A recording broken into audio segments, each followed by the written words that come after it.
Alrighty,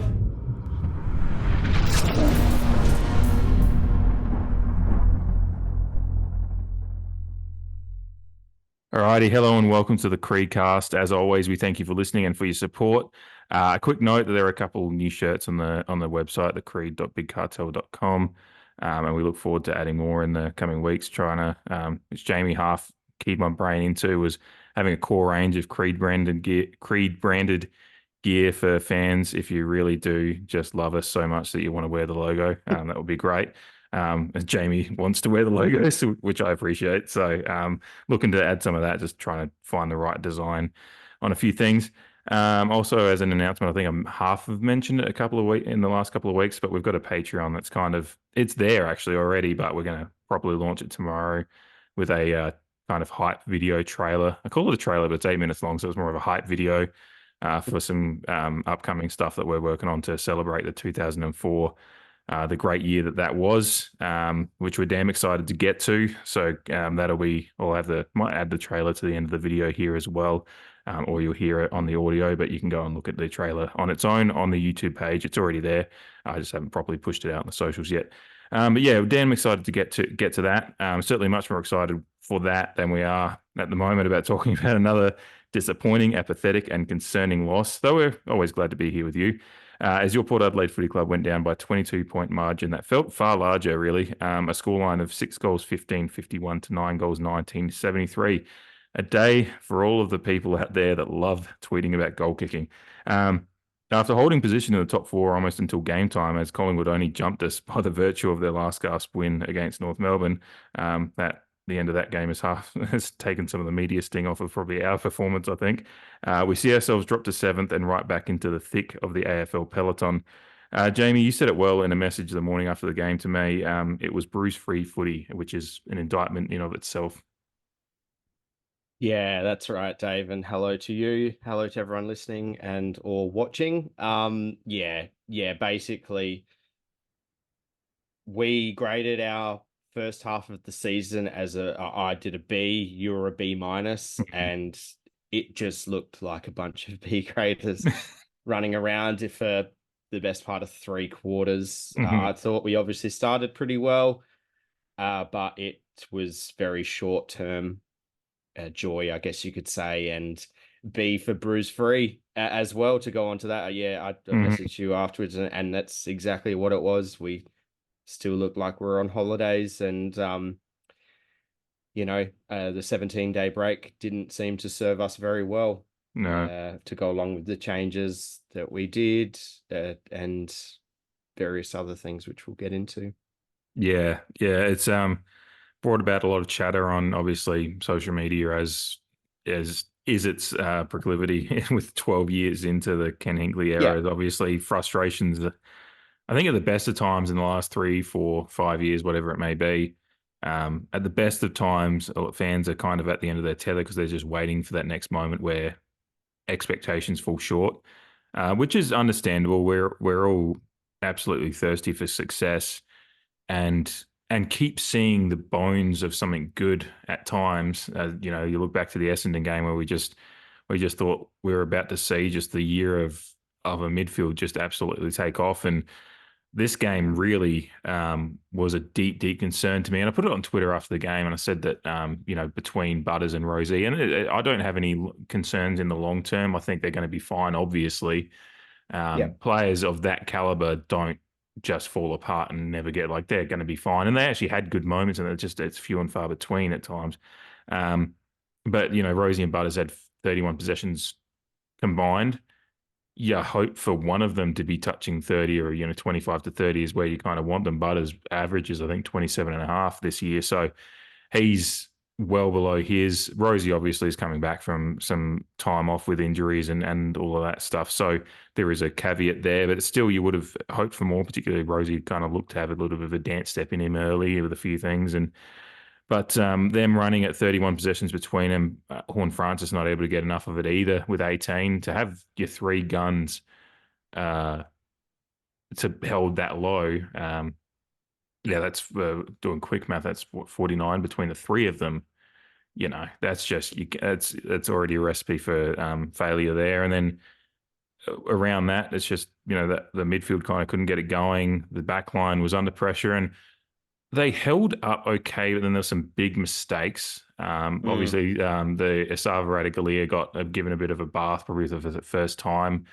Um, Not terrible, but he was just being outmarked and outplayed by Hogan, and kind of the game was being played on the terms that the GWS forward line structure was wanting. Even if they weren't kicking straight, we probably got let off a little bit by Hogan missing a yeah, couple of easy chances. Obviously, Toby Green kicked 1 goal 5 as well, which if you have Toby Green kick 1 goal 5, you hope you're winning that game because you're taking advantage of their stars missing and we still don't win it.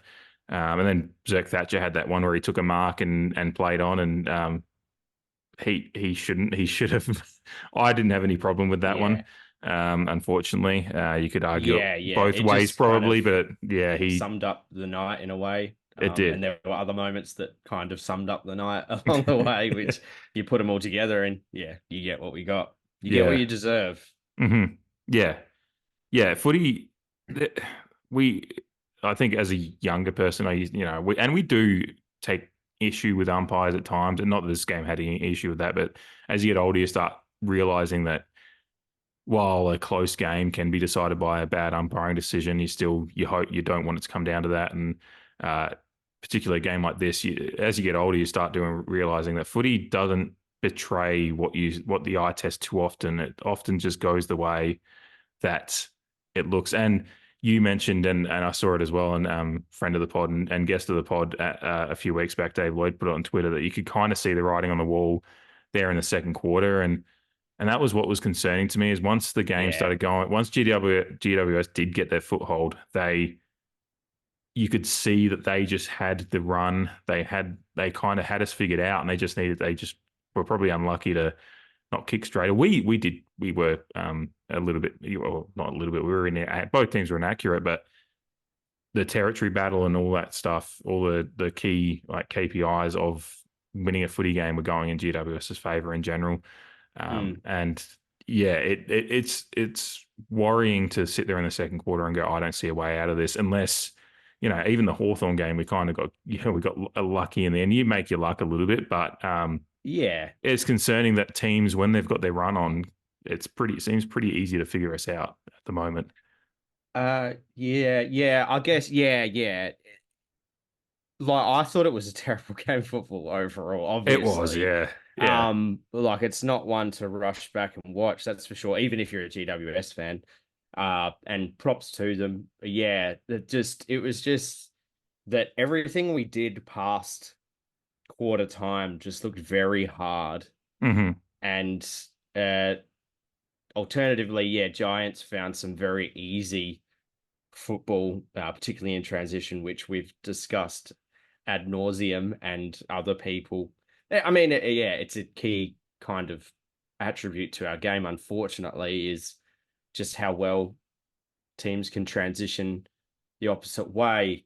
And yeah, just again, like a point that I've brought up in previous episodes, just overdoing whatever we're doing, hmm making life very difficult for ourselves and putting our teammates under pressure with poor decisions by hand or foot, was again prevalent in this game of football. Yeah, you mentioned some mistakes by the defense. So, you take a Sava's across the face kick out and Zerk Thatcher's free kick straight in front of goal. You've just basically, yeah, handed them 2 goals right there. You take those mistakes out and the margin's a bit quicker, which would probably reflect if it was a 10-point margin, I'd obviously be very happy with that because I put a wager on. Um, but I think that would more reflect how bad of a game it was rather than how close we actually were to GWS if we didn't give up hmm those extra 2 goals through mistakes. If yeah, the final margin was 10 points, it would probably be very flattering to us. As you said, it probably felt like more that we lost by just because of kind of GWS's second half in particular, and kind of how easy it looked at times for them, hmm although their skill level was still probably not quite there. Um, and they benefit from the win by going to fifth, but I still don't think they're going great guns either at the moment.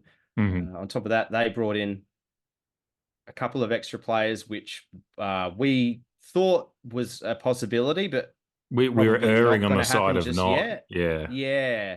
Yeah. In Buckley and Kelly in particular, which changed their structure for the better for sure. Yeah. Kelly in particular looked very damaging at times, and Buckley just shores up their defense and lets Sam Hmm. Taylor do his things with aplomb.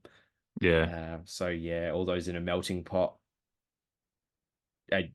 leads to a very uninspiring game of football. And as you said, off the back of Dave's tweet, that yeah, we just ended up watching the game with a numb feeling, Yeah. knowing what was happening and just watching it unfold in front of our eyes.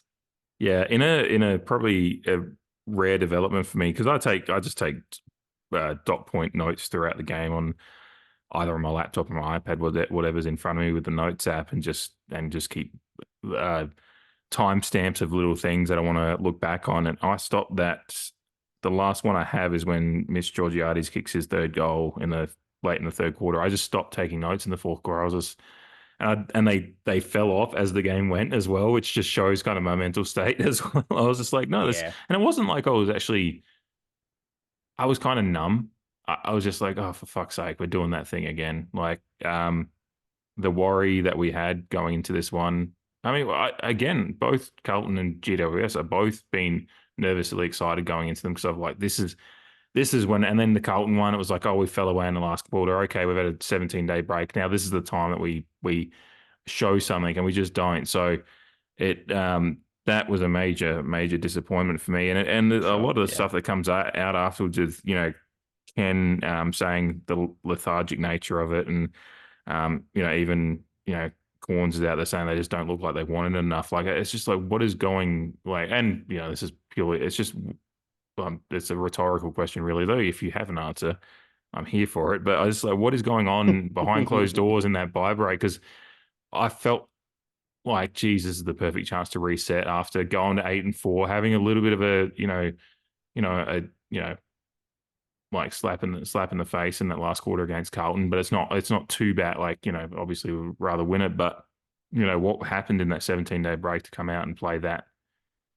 lethargic, and then I think I don't know if it was taken out. I haven't actually looked. I haven't seen Ken's full press conference, but there's that snippet going around on Twitter about not knowing the players very, very well. I haven't commented on it myself because it's regarding not being aware of everything that GWS could do, which a yeah. lot of And I people think the tag that they put on Butters, I yeah, think, was part of that question yeah, and answer. yeah.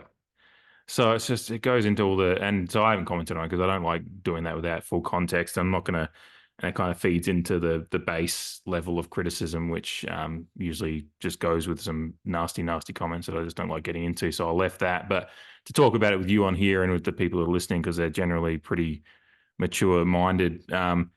It just I all of that put into a blender and making a really terrible morning smoothie just makes for all that information just goes. I sit there and go, what the fuck did we do in the bio in the break? Yeah, Because nothing changed, and the preparation based off of that again, context and everything.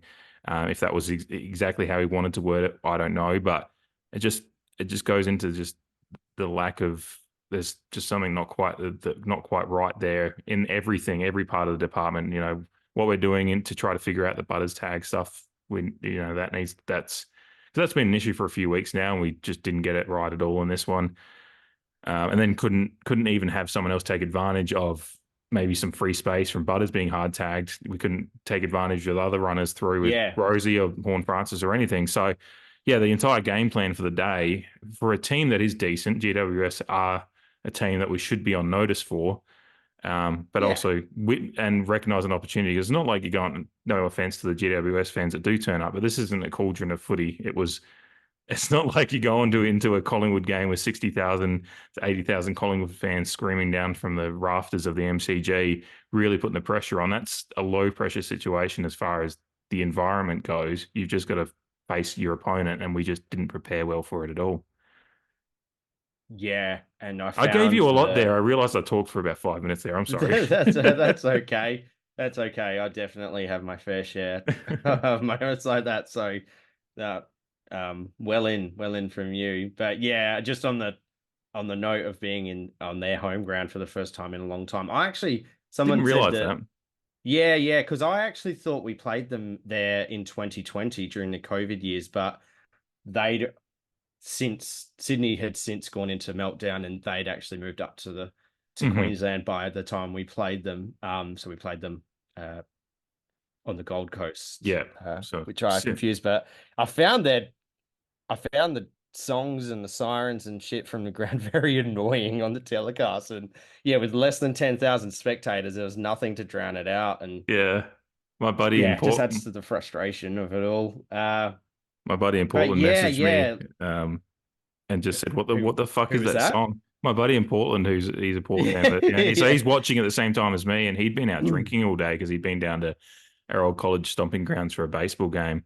Because the Oregon Ducks coach had a bobblehead, so him and his dad drove for 3 hours just to get a bobblehead, basically. But they had a day on the beers. But he messages me, so he's like had beers all day and probably a bit of sunstroke, and just goes, "What the fuck is that music?" And I just said, "I don't Yeah, fucking yeah. know." I think And it I was when was, Callum Brown kicked his goals and they played like this really higher tempo Irish style, whatever the fuck it was. there was And one that almost sounded like early 2000s like ringtone ads as well, like and that's the one I'm talking about. oh, Yeah, okay, I didn't, it's when yeah, Callum Brown yeah kicked his goals because they must do a after the goal music as well. Which yeah. as a Port Adelaide supporter, I just think it's some of the most cringeworthy stuff in AFL. Uh, like what's the word? What's the word I'm looking for? Like not aura, but like What? match day, yeah, Match day vibes and yeah, in match day vibes environment. entertainment and Yeah, stuff like that. Yeah, we're like as sports we know, we kind of make our own. Yeah, yeah, we're loud enough and passionate and parochial enough. Like we don't need any of that and shit. just that So little thunder strike after the goals is all we need it's with the enough. cheers. Yeah, Yeah, yeah, yeah, it's a nice touch. Yeah, yeah. So that's a bit of a tangent, but it just yeah. kind of it just you get irrationally angry when obviously your team's looking second rate, and then yeah, that goes on top. But anyway, going back to the I'd football, rather the car horns after the goal, like in country footy or whatever suburban footy. You yeah, just get yeah, do that just instead. line some cars up around yeah, NG Stadium. Yeah. Yeah, at least that's wholesome, you know, that's salt Yeah, of the earth football. and that brings us back to the childhood's memories of safety Yeah, and nothing bad's ever going to happen and yeah. everything's good. Yeah, But then again, like, and when the opposition supporters are at your home ground and their cars are the ones beeping and you're like, shut the fuck up. Like, I'm yeah. gonna rip that horn out of your car. If these chips and That's gravy kind of weren't, how I was feeling yeah, if in these those. chips and gravy weren't so good, I'd throw them at your car. But they're Yeah, yeah. fucking good. This cranksky dog. Yeah. Yeah. Um, yeah, yeah, but going back to the football, yeah, just the class of GWS that they do have, and uh, you're mentioning about how Butters is copping a tag, and surely that frees us up, like to have what is it, two people in the top 10 or whatever disposal getters on the ground for the day, and it being 35 disposals and 30 for our top two, and then Mhm. just dropping off an absolute fucking cliff, and then Yeah. having Ollie Wines and HORNE-FRANCIS with 18. It's just When you've got no midfielder and terrible. out of any of them, because it could have been, I've seen Boak, and again, like Boak at 35, I'm not asking him to take up the mantle of when these guys, like you hope maybe he can, and he has had some good games, and he's certainly not to blame here. But when you've got guys like veterans like Travis Boak is still playing pretty well this year. Obviously, Wines has had a pretty good year for the most part. Willem Drew in there as well, and then you've got even got Jackson Mead running through there. I had a decent game, I think, for what his standing Yeah. is in the team. But yeah, throw those names, and then I haven't even mentioned obviously the key trio of youngsters, and well, I did earlier, but yeah, when you've got all of those names in your side and no one's touching, getting past 20 or even touching 20, um, Mm. yeah, and Just yeah, leaves a huge hole and a lot of work for the other guy to do. And the other yeah, guy was a lot of other guy, the yeah, other guys. Yeah. that's what it just felt like. Like, it's just another one of those games where it just felt like we were leaving it to someone else Mm, on occasions and not like, and just playing very individualistic, which is another thing that I've said about some other moments in games or other games that we've lost overall. Uh, and it adds to that second rate thing. And I don't know with, Charlie, Jezza, and Burton going out. That's like three kind of senior figures, and hmm. that drop off in senior leadership where you've got, Travis Boak, as you mentioned, Ollie Wines is still there, and I guess you could say Aaliyah as well. Like the Even Houston's, underbelly of the team, yeah, yeah, of course, yeah. yeah, But the underbelly of the team is very mhm. young and kind of you got guys coming in who are trying to make their way into the side, but it just seems like everyone's just looking after their own backyard at times, and like in this game in particular, without keeping the team in Yeah, their front of mind, if that makes sense. And yeah, I don't know. It's hard to remedy that because then it just looked, it just made all phases of our game look B grade. And then you look at our team and you're like, well, yeah, should he be playing? Should he be playing? Like, is this our best?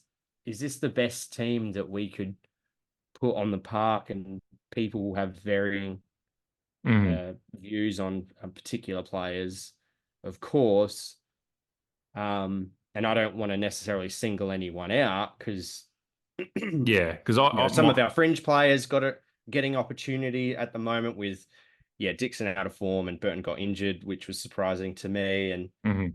yeah, Yes, they say he got his foot stepped on or something, or am I remembering something different? um, that might be in the realm. I think I heard something like Yeah, that too. yeah. Which Yeah, just didn't realize was a thing that a concern for him until leading into the game. So, yeah, yeah, um, yeah. And like, look, Ollie Lord looked short of a gallop, mm, albeit like there wasn't much help. Like we weren't getting it, we weren't getting it forward with any great fluency for the most part.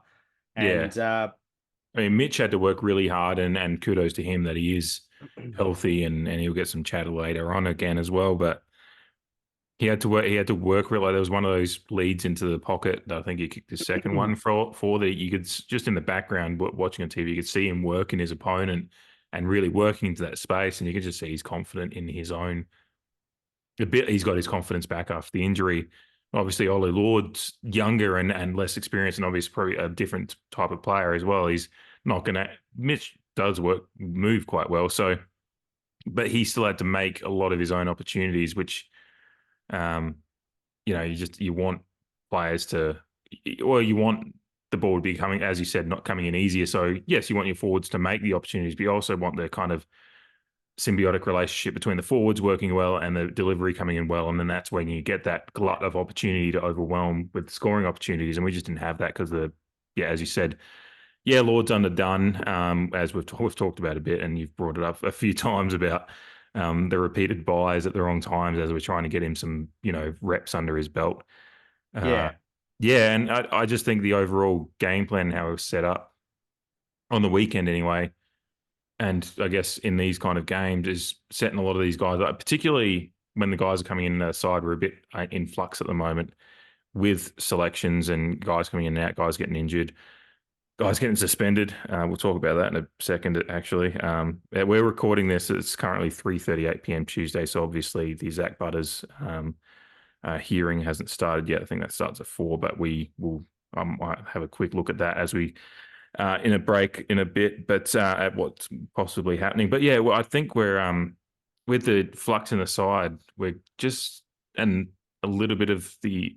I always look at these games and think, and I don't know if this is the right way to frame it, but they look a little overcoached at times with so many guys that don't have a lot of experience in the side.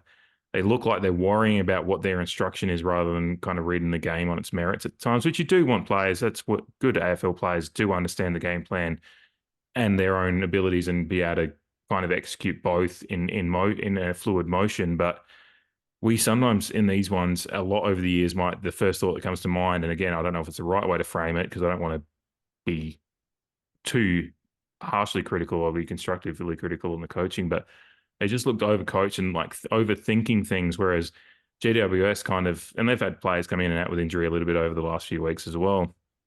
They just looked a lot more fluid in their motions and their understanding of Mm. what their expectations were, and looked okay with being brave as well. There's a couple of their handballing game was incredible. Like I put it up at halftime that they average 158 for a game.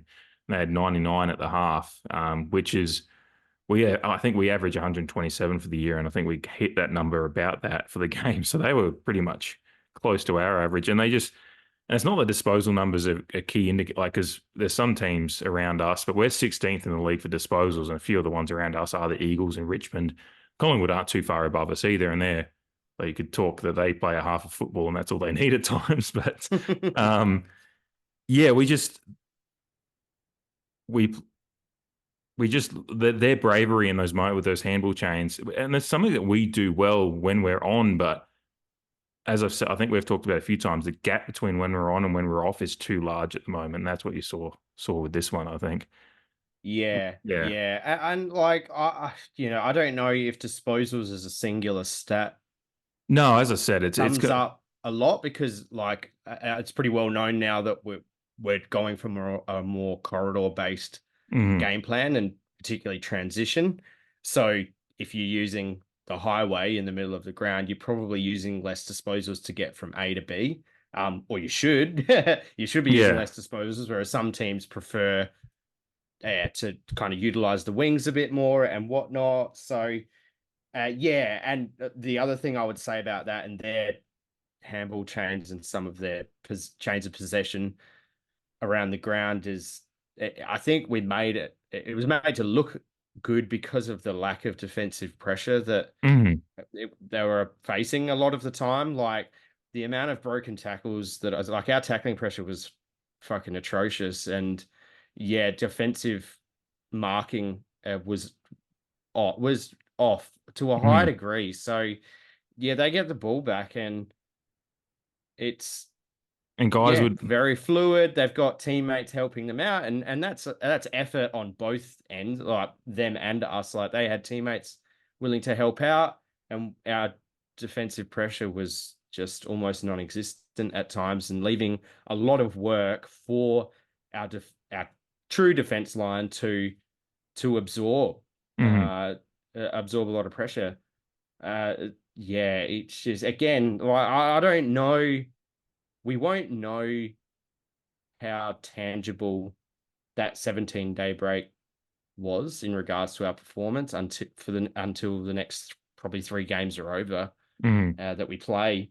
Because like we wouldn't be the first team ever in history to come off very sluggish after a bye. I'm pretty sure It was a thing Geelong, last year. I think, yeah, yeah. well, just take Geelong for the most part over the last 12 years or something. They were like 2-10 or something Yeah. ridiculous like that coming after a bye. So, And they've gone okay over the years. that's So, probably a bit of a silver lining and probably, getting my hopes up kind of cool.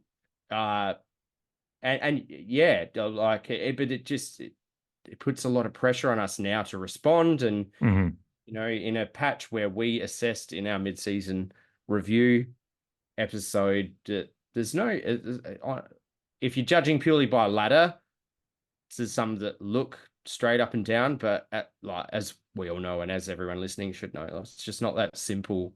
And all of a sudden, we've got a real challenge on our hands to keep in touch with where we want to be in the ladder and in regards to the season as a whole.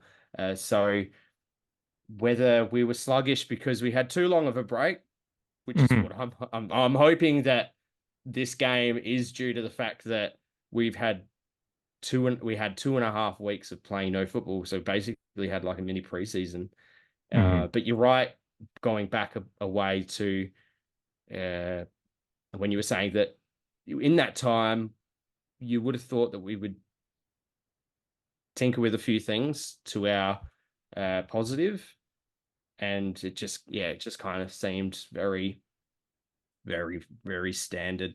Yeah, and very especially average.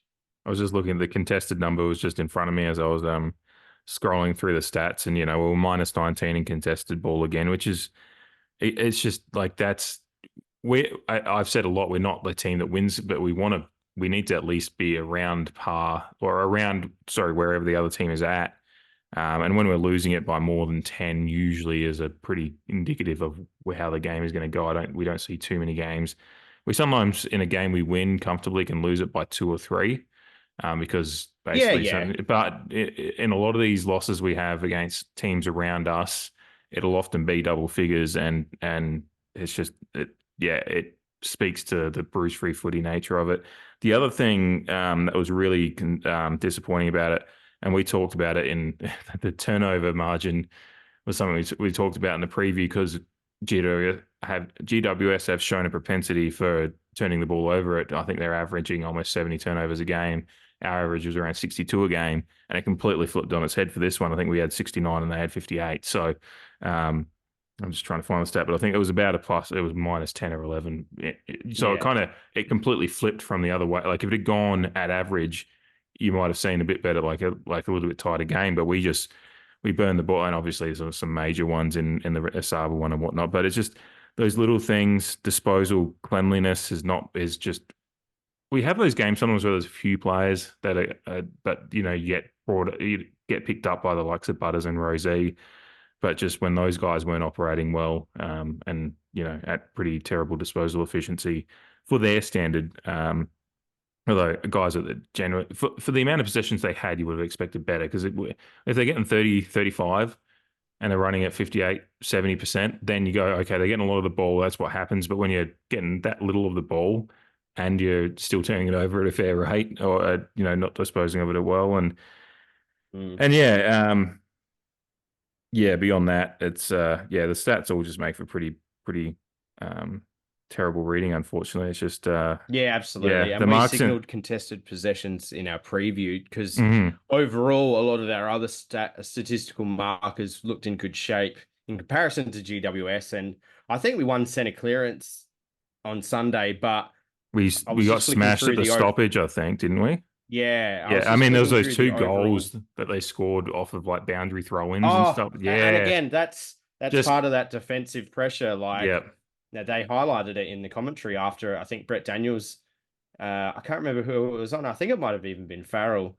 Just totally yeah, let walked him go through. for a run and Yeah, do what he wanted. And Bedford just attacked his opportunity with intensity, and like it's just rubs salt into the wounds hmm um, of everything that's going on. yeah. I did. Yeah, the center clearance you won 10-6. But yeah, stoppage was 28-23 in GWS favor, and again they had a couple of high-profile examples of perfect stoppage play in forward 50, which is Yeah, really, sorry. which Yeah. yeah, So yeah.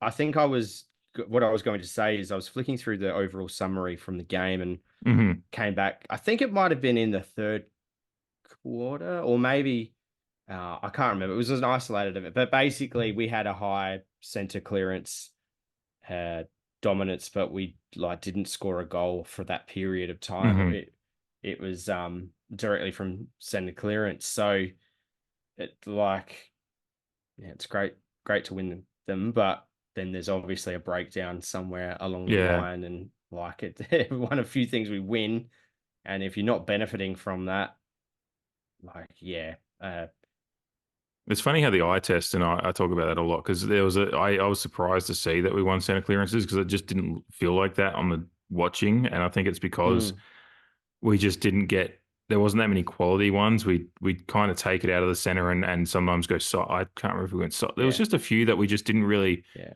have those ones where we clear it out of center and yeah, find and do it so quickly that we find that space still before the people before the players move out of the 6-6-6. There was just we just didn't yeah. execute it And I nearly as mean, well. like the first goal of the game that we kicked, and I think the first goal of the third quarter, both come out from center kind of stoppages, hmm but it's yeah, how champion data assess like whether it's a center clearance like from the first bounce, or whether there's congestion after that and then it Yeah. clears. Like, what does that all kind of count as? Because yeah, like we out of the 6 goals we did manage to kick, like 2 did come from central midfield area, but whether that's Mhm. how they notch that down on the statistics, I'm not 100% sure. Uh, just going back on my comment about the AFL app saying that we didn't take any advantage from that Mhm. period of time. Um, and so just on the midfield, and Drew seemed to be doing a great job up until half time on Tom Green, and I can't actually remember. I think Tom Green had 9 possessions to half time or something Mhm. like that, and then he ended up with like 30. So I don't know if they released that tag,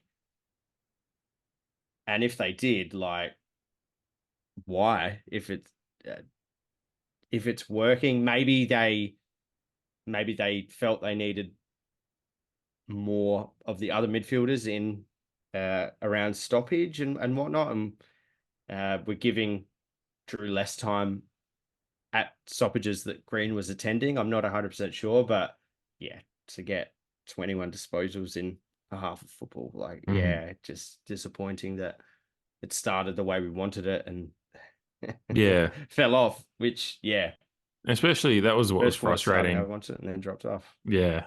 Because I mean, the second quarter didn't go great, obviously, but we still only found ourselves 7 points down at halftime, I think it was. And then even at three-quarter time, it's just like you kept on thinking the game is there, but I never at one point thought, oh, no, we will win it because you could just, like, the vibes of it weren't good. And yeah, but yeah, it's frustrating to kind of get those little wins on the day, but then just not be able to turn it around in any form of tangible. There just didn't seem to be an avenue, which was what was probably most concerning to me. Is I was watching the game and just no one looked ready to take it on, and as a few of the kind of criticisms that have come out afterwards, just like that is an indictment. I think when you've got commentators looking at it and go, no one looks that like they want it, and not to give Collingwood any flowers, but watching them because what was I doing? I was able to watch the last quarter and a half of the Collingwood game leading into ours, and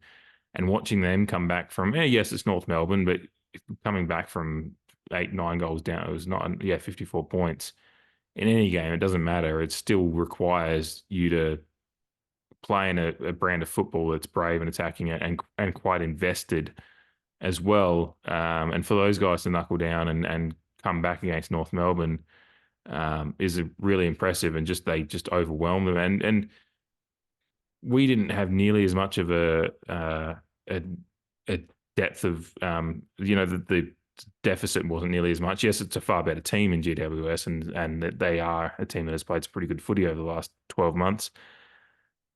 But it's the effort was just really lacking, and it is makes Mm. me We sad just to could never see. seize momentum and Yeah, but roll it on. that's the problem. Is like the criticism is warranted because no one looked like they really. And I'll never question, these guys because I think a lot of them are really. Yeah, obviously I love all of these guys and think that we've got a pretty good team on paper, but it worries me when it just doesn't look like. And I think the surface level criticism is they don't want it enough. My worry is that they just don't know what they want. It's more like because again, I don't know what the message. I think there's some. I don't know if it's mixed messaging from coaches, but whether the messaging doesn't like accurately reflect what they actually can execute, or what the players' attributes are on the field.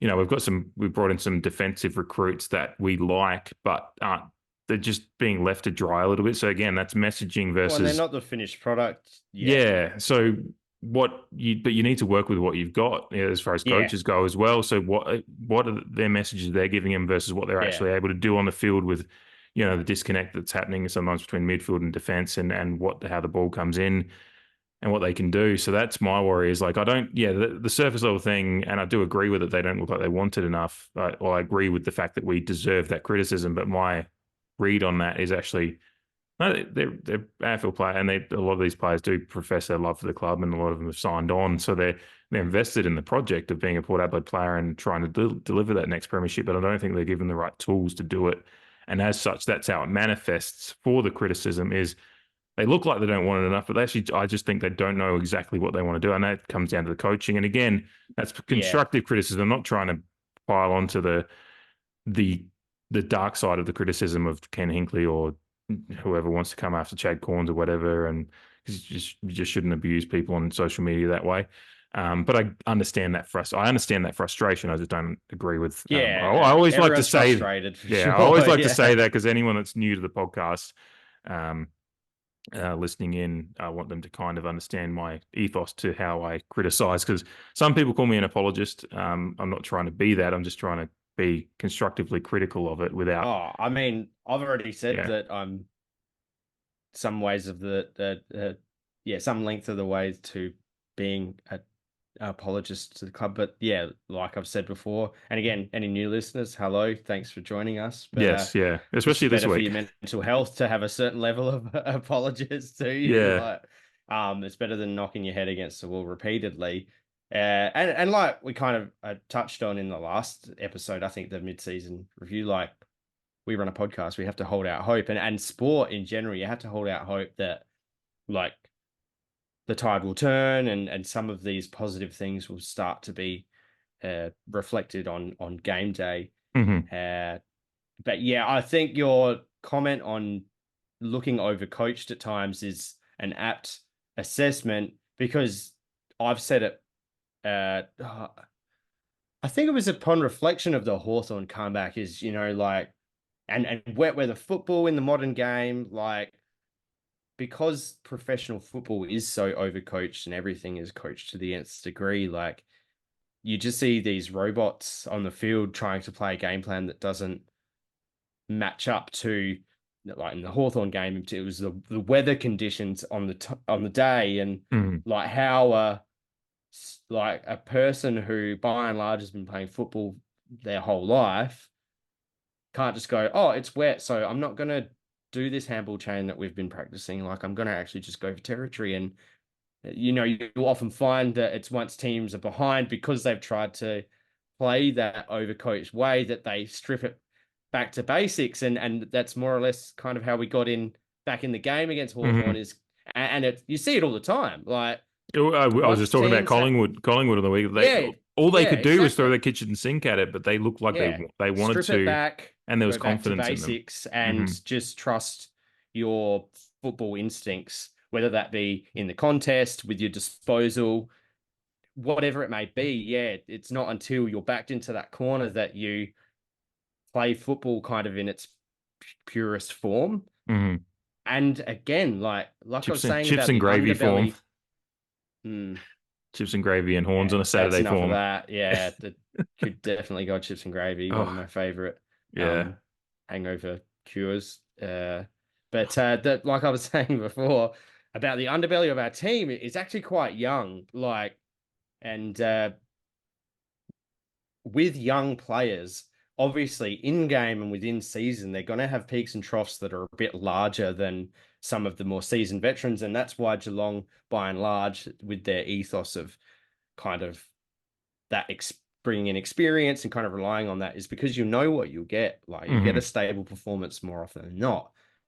Drawing back to our team, we've got a fairly young underbelly. So for me, yeah, that requires a larger need to keep it simple for everyone. And I just think about, I thought about it earlier today where, within the Ken Hinkley era and those two first years that he coached us. And again, like it's not just one coach. Like he's the figurehead. It's a hmm coaching team. It's a club. It's the whole thing. And I guess the hypercritical people are going after the club as a whole, Oh yeah, as well as Ken Hinkley. Josh Carr's off the boil now with a lot as Yeah, well, don't want him. which is Like hilarious. last Yeah, year, he was the reason why we were performing so well. yeah. This year, we don't even want him as coach anymore.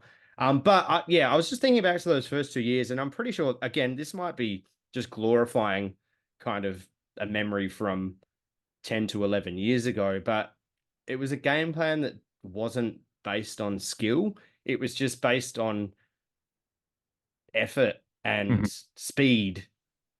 And more often than not, we found ourselves there and thereabouts because it was basically win the ball, get it forward. Our defensive system was a bit different, and then it left us a paddock to run into, which kind of teams worked out in a way. I actually Mhm. think we tried to be more skillful in 15 and 16, and that was what was a large contributor to our downfall because we didn't have very skillful players, funnily enough, Mhm. coming off 13 14. But I go back to that, and you just think like, I think one of the criticisms of Ken in the past and his coaching group is like, why did you ever change that?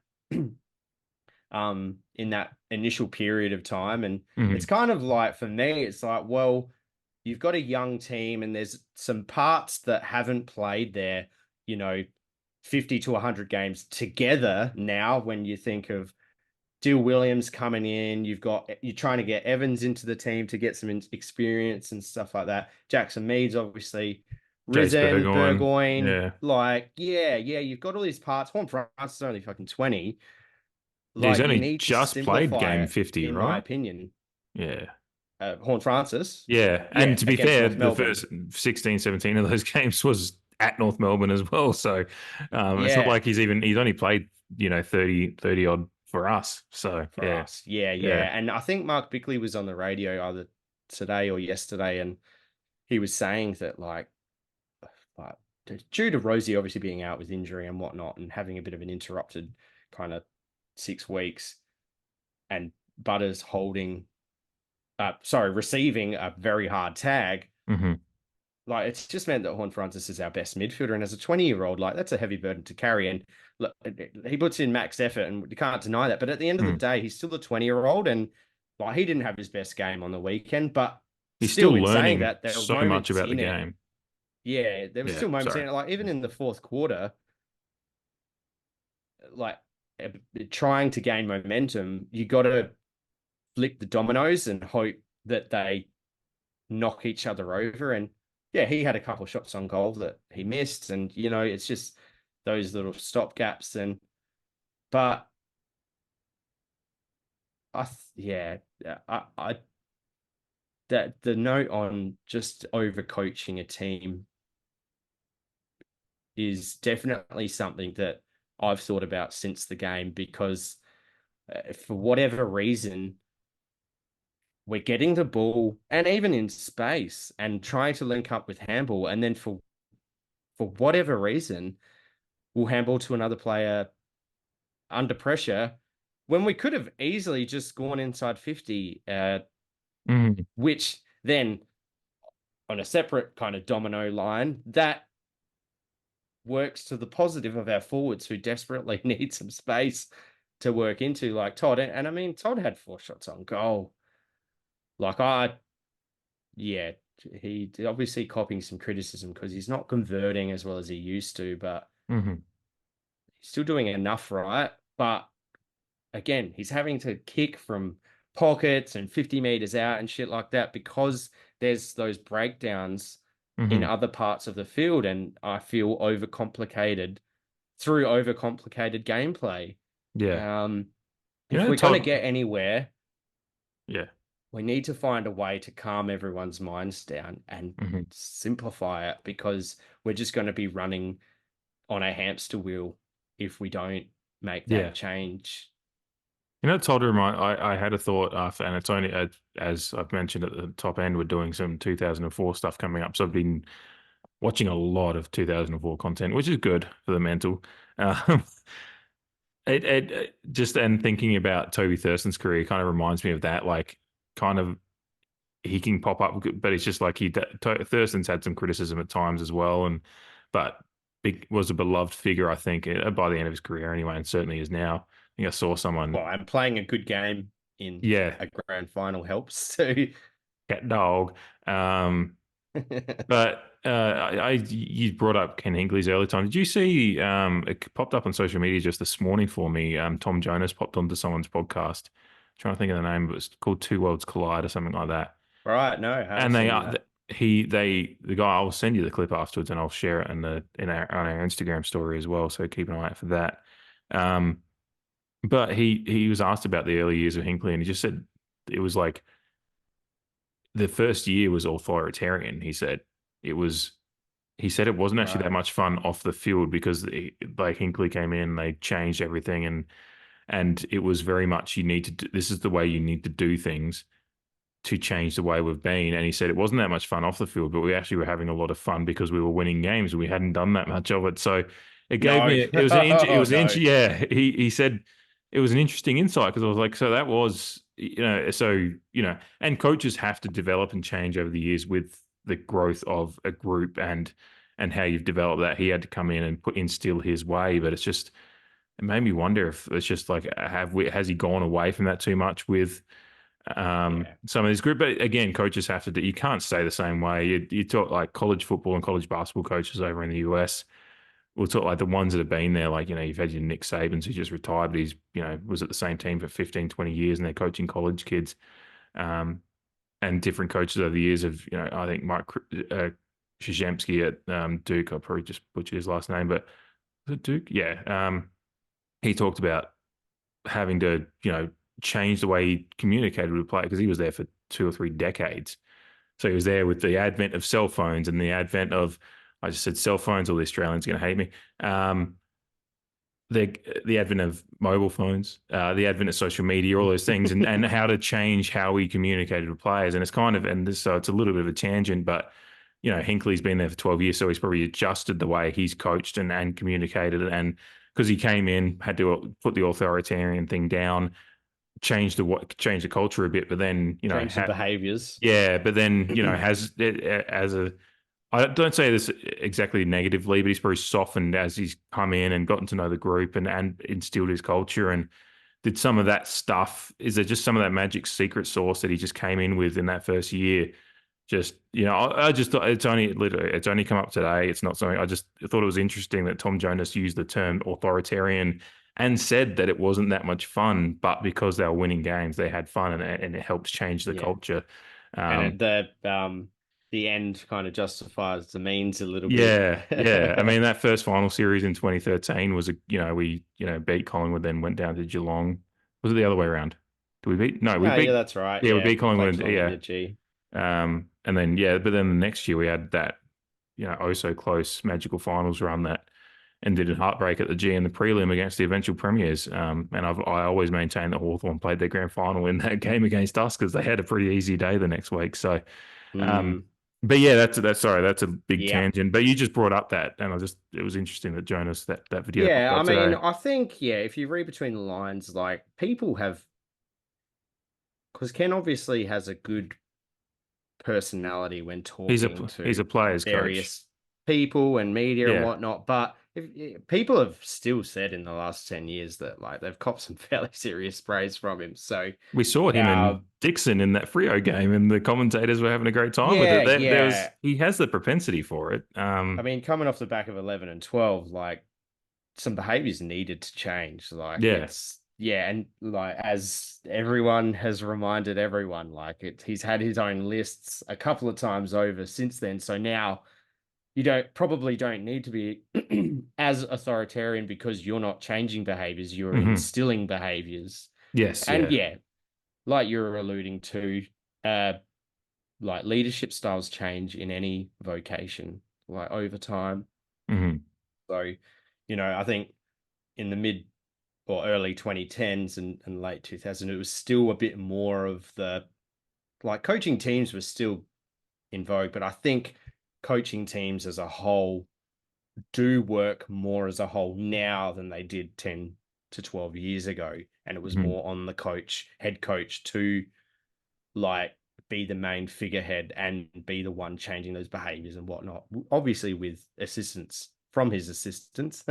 uh, but yeah, we could get into the nuts and bolts of how Ken Hinkley coaches, but I think we all know that it kind of is what it is. And yeah, but just as well as that, he has a coaching team. So our coaching team in each line need to simplify it. And I guess, yeah. That's yeah, where my main just free message is. everyone up.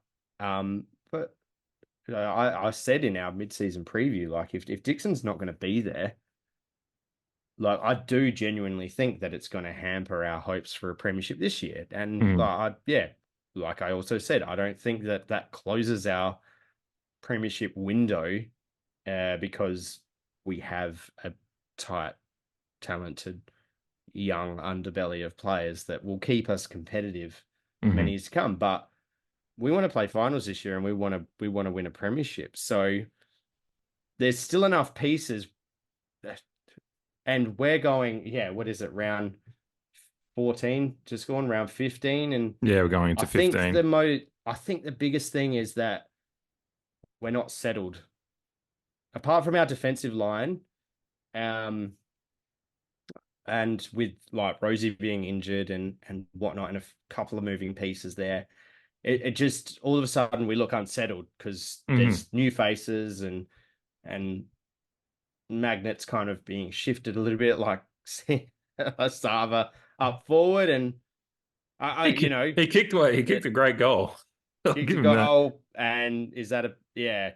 When people criticize again Ken for not shifting magnets and not having a plan B, like yeah, what That's a pretty big magnet shift, and we haven't touched on much, and we don't need to spend too much time on it because I think it also doesn't reflect well on the game that we had to do that magnet shift. But mm, and yes, it didn't work all that well. I just don't think the game was. We just again, it's a lot of that was came down to the engine room more than anything. But yeah, it was it. Yeah, to be constructively critical, yes, it's not good that Asava and the defensive makeup didn't work so well to the point that you decided you had to make that magnet shift. Obviously, we took Lord off as a tactical sub to bring Narkle on, which isn't obviously near like for like. So that's a change there. And then you take Asava essentially down as a power marking forward basically.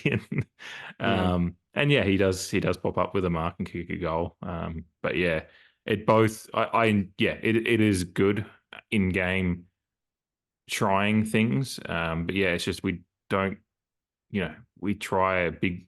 Often we try those big magnet shifts when it's really when the game is already. I guess it wasn't lost because the margin was never blown out, but it felt like it always felt too a bridge too far at that point anyway. Well, and I don't think it was majorly where the magnets were that was going to affect our Yeah, win or loss. Like it was effort. yeah, and that was At the again, end of the day, and that was engine room effort. A lot of it came down to that. So yeah, yeah, just a high level of unaccountability, mm, which yeah is frustrating. yeah, So yeah, like four people come in, whether that changes drastically again and again, those are worrying signs. And all of a sudden, yeah, we're seventh, and yeah, in this interesting year of AFL as a whole, yeah, we just got to be very careful because it could slip away, and then the real drums will start banging. mm, And so they should, like, we shouldn't be missing finals. Like, albeit I've said we're young and whatnot, missing senior leadership, we still should be playing finals yeah. and competing. But Particularly, some of these losses have been ones that we should like the Melbourne game. Unlucky, yes, but we still should have won that one. Crows was a disaster of a game again against a team that has not won that many this year and is has a blowtorch on them like I've rarely seen at the Crows, which is insane. So to lose to that team is just so yeah, we've put ourselves in a position we didn't need to be because of that. We should you yeah, need we to had an opportunity to go second yeah you need to and we bank squandered it. yeah you need to bank the wins when you're fit and then kind of manage yourself the way through these periods when you're missing your Riolis and you're a bit in flux with your forward line selections whatever. But I guess we should just touch on it quickly. And again, I haven't seen any news about what's going on yet in the Zach Butters appeal. But how did you feel about that one actually getting a? I couldn't believe that got the 1 game ban when I woke up to see that news. I see Jamie's Zoom is one of our Zooms is being a little Yeah, bit choppy at the moment, but I can hear you just. I can still hear you. Yeah, okay, good. As long as it's just a video, then that's fine. Um, yeah, how did you feel about that? I mean, I woke up to the just a big banner on my Instagram feed with my blurry eyes in the morning. It was just like, hey, Butter's got a fucking the AFL. There is no other league institution in the world that has such an arbitrary post mortem on games. You don't see, red cards and adjudication, all that stuff happens in, soccer very at the time. If they get a red card, they get it. If the referee misses it, then after the game they go, well, fuck, we missed it. And that's the richest sport in the world.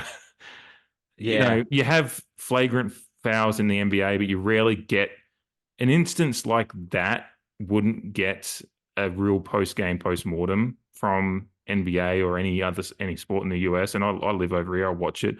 I watch hockey, and ice hockey obviously has a completely different set of but they still have tightened up on a lot of the violence of hockey and what some criticize it for. It's actually a highly skilled game. Again, post game post mortems don't happen for that kind of thing. And we've seen and I think that's going to be Port Adelaide's defense is like there's literal examples of worse this year that didn't get a game ban. Yeah. So again, it's just so arbitrary and it happens all after the game. It didn't even get anything on that's the thing. It didn't get anything on game day, and then it just gets post game, post mortem, and the match review officer goes, Yeah. "Oh, that's a game," and Further it's just than it gained a free kick for GWS yeah. Was on the that day. did it? Okay, I didn't Yeah. even remember that. Because And it was that off the ball. Yeah. okay, Yeah. so yeah, and again, I haven't watched the replay. I did say that at the top, so that's my bad. But again, it didn't warrant much more than that. People like they just, I think the commentators even said, "Oh, that's it's a bit." They kind of more I think framed it in the sense of it shows Butter's frustration, which is an issue he's going to have to work through in yeah, it working was a bit of through. push and shove between two See, AFL players. Like, yeah, and the that's I think hands the problem for the slipped, I guess. AFL. Sorry, yeah. Did you just want to finish what you I were was just saying, saying? yeah, the hands slipped a little bit it was a push and shove. Obviously, it Yeah, obviously slipped. and the Like, amount of and jumper because punches we see and all that. Yeah. was it Lockie Neal?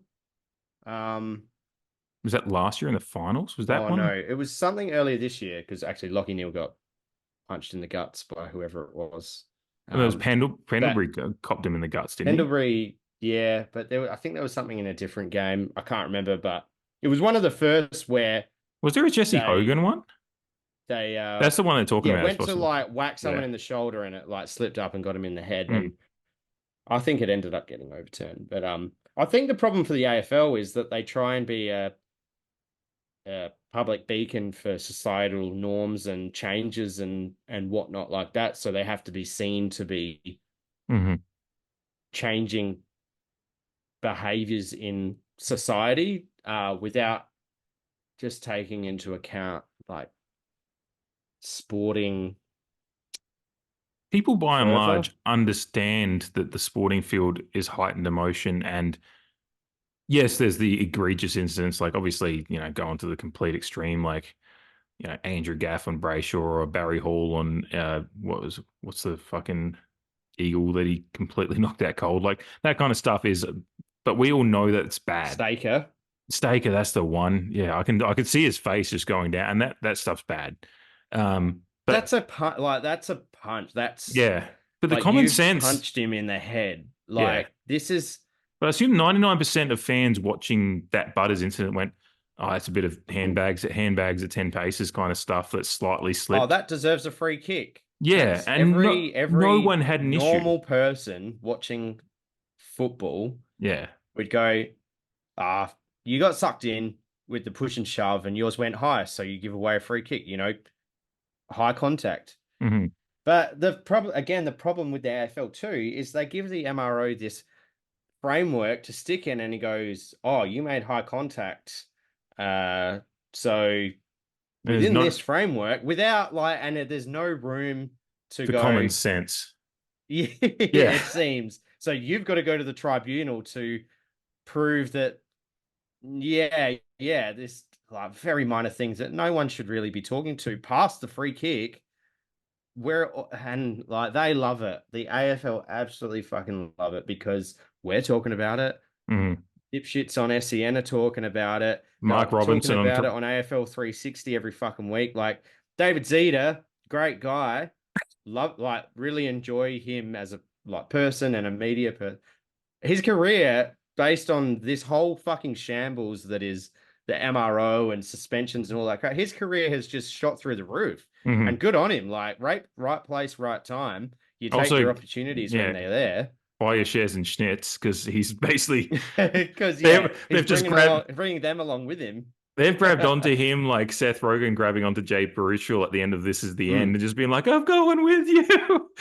I'm so like that Schnitz just roll like because I'd never heard of Schnitz before, and then that's all I hear about. I fucking did a meme for it today. Like I just so yeah, but it's ridiculous that we're sitting into and even Mark Robinson on 360 as soon as it came up between him and Waitley last night or I watched it today. I don't know if it was last. I'm trying to think of time difference and my brain isn't working properly. But yeah, it would have been last night. Last night. Yeah, but Mark Robinson, as soon as he heard it, he just kind of scoffed and went, "That's a joke." Like, and those guys, Mark Robinson's kind of a bit more hyperbole. Waitley's the Yeah, straight voice of caller, reason. but Yeah. Robinson sometimes when he's thinking about it, he'll sit back and like furrow his brow and right? Scratch his glasses like he's, proper veteran journalist that he likes to put out there. But he just straight up just was, that's a joke. Like, what are we, it was kind of like, Yeah, and I think most yeah. football fans know this, and Hmm. everyone is on the same page. And I like, yeah, more than ever, they're just saying, and everyone likes to go after Big Brother, which is AFL, and like the Hmm. fans, like we all like, oh, there's never felt a bigger disconnect from the officiating body to the fan and whatnot, and like that. Yeah, again, the AFL is one of the biggest non-for-profit organizations in the country. Uh, they reward themselves internally very handsomely, but Or post career as they just like to Gil meddle McLaughlin in is things. doing. Yeah, I mean, and then yeah, jobs for the boys and Yeah. whatnot afterwards in post footy, but um, like everyone's on the same page that if something egregious happens and it causes injury, it causes it, unsavory head high contact, like people should be punished for deliberate, intentional, like acts that are untoward in regards to the game of football. But like, It's often the guys that actually get away with what looks like a deliberate, unintentional act get less. Like, I mean, we harken back to Keziah Pickett last year when he left his feet in a clear. It's like, and yeah, I and love watching Keziah it's Pickett, by the just a way. I'm not trying to circus. like besmirch him as a person, but he's had some incidents where his You've active, made a decision intentionally to, but yeah, yeah, not maybe not intentionally to inflict a concussion or an yeah. injury or whatnot. But you I'm are sure using in your his body as a mind, battering ram a he, little bit. yeah, he's Like, yeah. going, I want to take this player out of the contest, Hmm. not take this player out. But yeah, you've like, and just everyone's so skeptical of the AFL because they've obviously got this class action that everyone knows about Hmm. and they can't hide from it. And obviously, over the last 2 years in particular, are trying to overcorrect Hmm. to avoid to avoid as much future culpability as possible, which, like, everyone respects the fact that you got to do your due diligence as a, a body, as an organization, to make sure that the people within your organization or your uh, stakeholders are safe to the as much as possible. But then on the other hand, every football fan and every person in football knows that there's an inherent risk, you know, with playing like this is a contact sport, and this is probably even going further than the Zach Butters thing, which is again ridiculous. Hmm. Like anyone, and because it's always like, oh, we don't want our kids to be doing that, like at Auskick or in junior grade football, but parents Yeah. still have to fucking parent, in my opinion. Like if Yes. you're letting your kids get away with like putting your knee into someone while they're on the ground, or you know pushing someone's head into the ground, like that's not that's not because Zach Butters is fucking pushing and shoving someone or whatnot. Like, and it goes higher. Like, And you know, it's but funny that's the too. AFL's out Yeah, for wasn't the punishing all these players. It's just a circus. but wasn't the game worse when we were like when you and I were, babies or whatever? But kids back then watching the games, like you see the '80s, we had Biff Bumps and Brawlers Volume 10 DVDs growing up. None Yeah, of yeah, us that's what it is.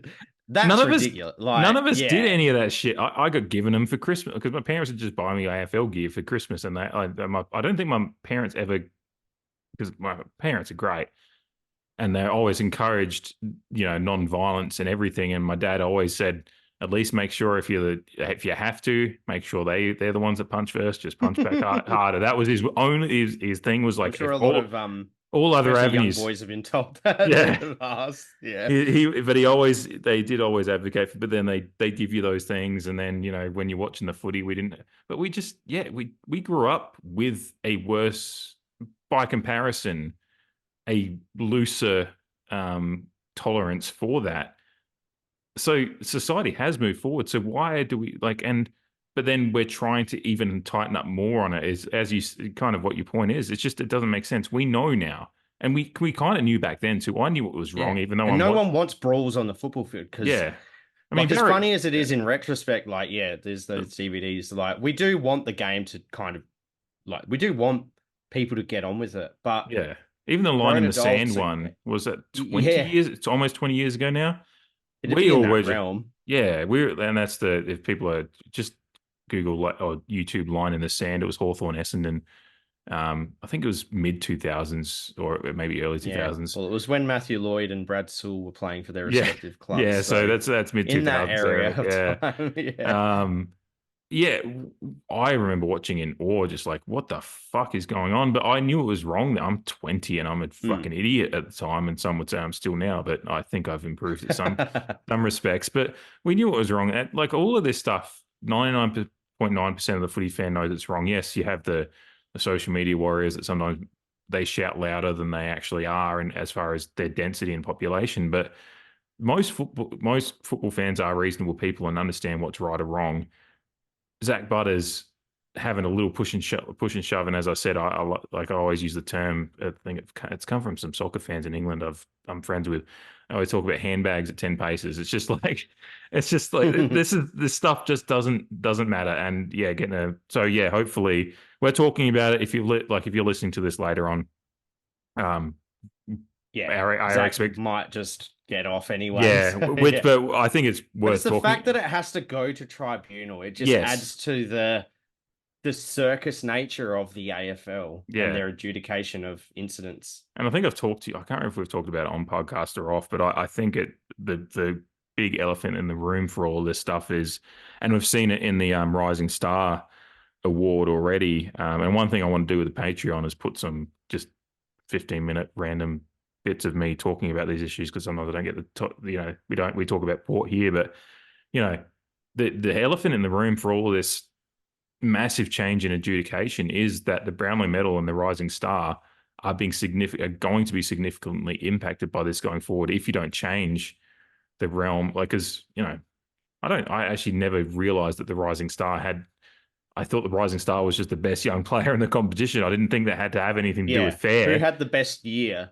Yeah, who was the Yeah. best You, looking? Yeah, the rookie of the year in the I'm trying to think of examples, but rookie of the year could get suspended for a game in the NBA. If they're suspended for 2 or 4 games, but they still played 70 other games and they play out of their skin better than anyone else, they're getting rookie of the year.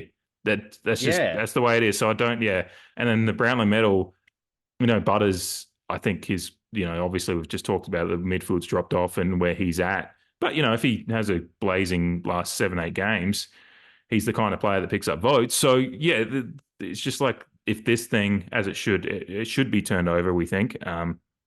But yeah, it's just, we shouldn't have to be talking Yeah. about. David Yeah, Zeta's actually is giving he tweeting? updates. Oh, is he tweeting now? The AFL tribunal is deliberating as of 9 minutes ago. So Okay, um we'll try to keep an probably eye on it, and find out while we're yeah, recording. yeah, But yeah. this is just a microcosm of a greater issue. So it'd still be relevant tomorrow.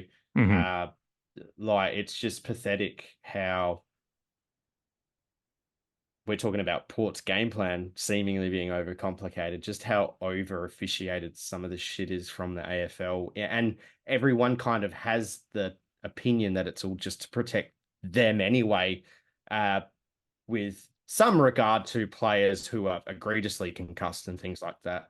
But yeah, at the end of the day, the footy skepticist will always like think, if it keeps going the way it is, that the AFL is just protecting themselves and not really anyone else, and it's just policy on the run because things flip flop, and yeah, technicalities get brought out at different times to suit different opinions and agendas, and we're all just left to pick up the crumbs and keep chasing the carrot of agony and ecstasy of football. But yeah, some things they have umpires on the ground to adjudicate instances where it needs adjudication, and in the Zach Butters instance, it got a free kick. Like, if people are pushing and shoving and it's getting out of hand, start paying free kicks. But once the final siren is done, whether you want to hand some fines out for melees or whatnot, like so be it. But forcing clubs and players to spend mental and physical energy to go to a fucking tribunal to overturn something that no one thinks anyone should be suspended for is just ridiculous. Yeah. Yeah. No, that's absolutely, you've pretty much just summed it all up there. And 10, 15 seconds there. It's just, it's just the energy wasted on something so trivial. Obviously, the other one, just to mention before we get into our segments and awards and stuff, and then a Brisbane preview at the end. Obviously, Dixon dropped back to the sandful and popped himself a 3-week whack down there, which is controversial in its own sense. I think that's a little bit harder one to. We won't spend too much time on it, but I think it's that one has some of its own controversies because people are talking about whether, because it kind of, he didn't straight whack him in the head, but he chose to bump, which I think is probably where I think Dave Lloyd, shout out to him again, has mentioned to a few people on Twitter. It's just like, unfortunately, that it is the election to bump creates an issue in these kind of instances. But it is annoying that they gave him a 3-week whack for that, when there is the talk that did the concussion happen from the bump, or was it when he hit the ground, which I guess is a symptom of the bump itself. So yeah, but it's still one of those things that has certainly got the Port need to leave their sandful yesterday crowd really annoyed, which I'm part of that. I'm one of them. Yeah, because it's just frustrating when we can go down there, like. And and Charlie Dixon is the very definition of men against boys. I remember going, Andrea and I, one of the, because we didn't get to go to too many Sandful games. We were living in the over there in Australia, but the one of the games I went to was when Dixon came back. And he kicked 5 goals against Norwood or something like that. And it's just like, he's the very definition of men against boys. I think I actually went to that game. Yeah, well, yeah, and we didn't know each other at the time, but that was early days of it. I don't think, but yeah, it was. Yeah, there's the shots of him flexing in the prison bars and all that stuff. Which is the shot that we kind of base the design. The design of the stubby holder that I think you've got one of. But yeah, it's just it's frustrating that the sandful just doesn't work for us anymore. So yeah. Well, I think our mate Roy on Twitter, he posted up a comparison of where Xavier Dersma last year got lined up and taken out, funnily enough, against West Adelaide, and he got handed a $125 fine and no suspension. And look, I agree that whether it be the AFL or the SNFL, you can't, like, it's not necessarily cut and dry to go, oh, well, that was an $125 fine last year or 5 years ago, so it should be that this year. Like, if it's necessary to just change for the better, that precedent may not be relevant, but it is interesting that I think that was last year where Dersma got laid out. You're all of a sudden and he actually got hit in the head, as far as I know. Again, maybe wrong. But yeah, without trying to like yeah, get into the finer margins of comparisons and whatnot. You do have that there though, and you can't ignore it. It's like, well, okay, if we want to be a bit more serious on concussion, and yeah, a player got concussed because his head hit the ground, but that his head hit the ground because Dixon charged him, and it didn't even bump him high. So maybe a week.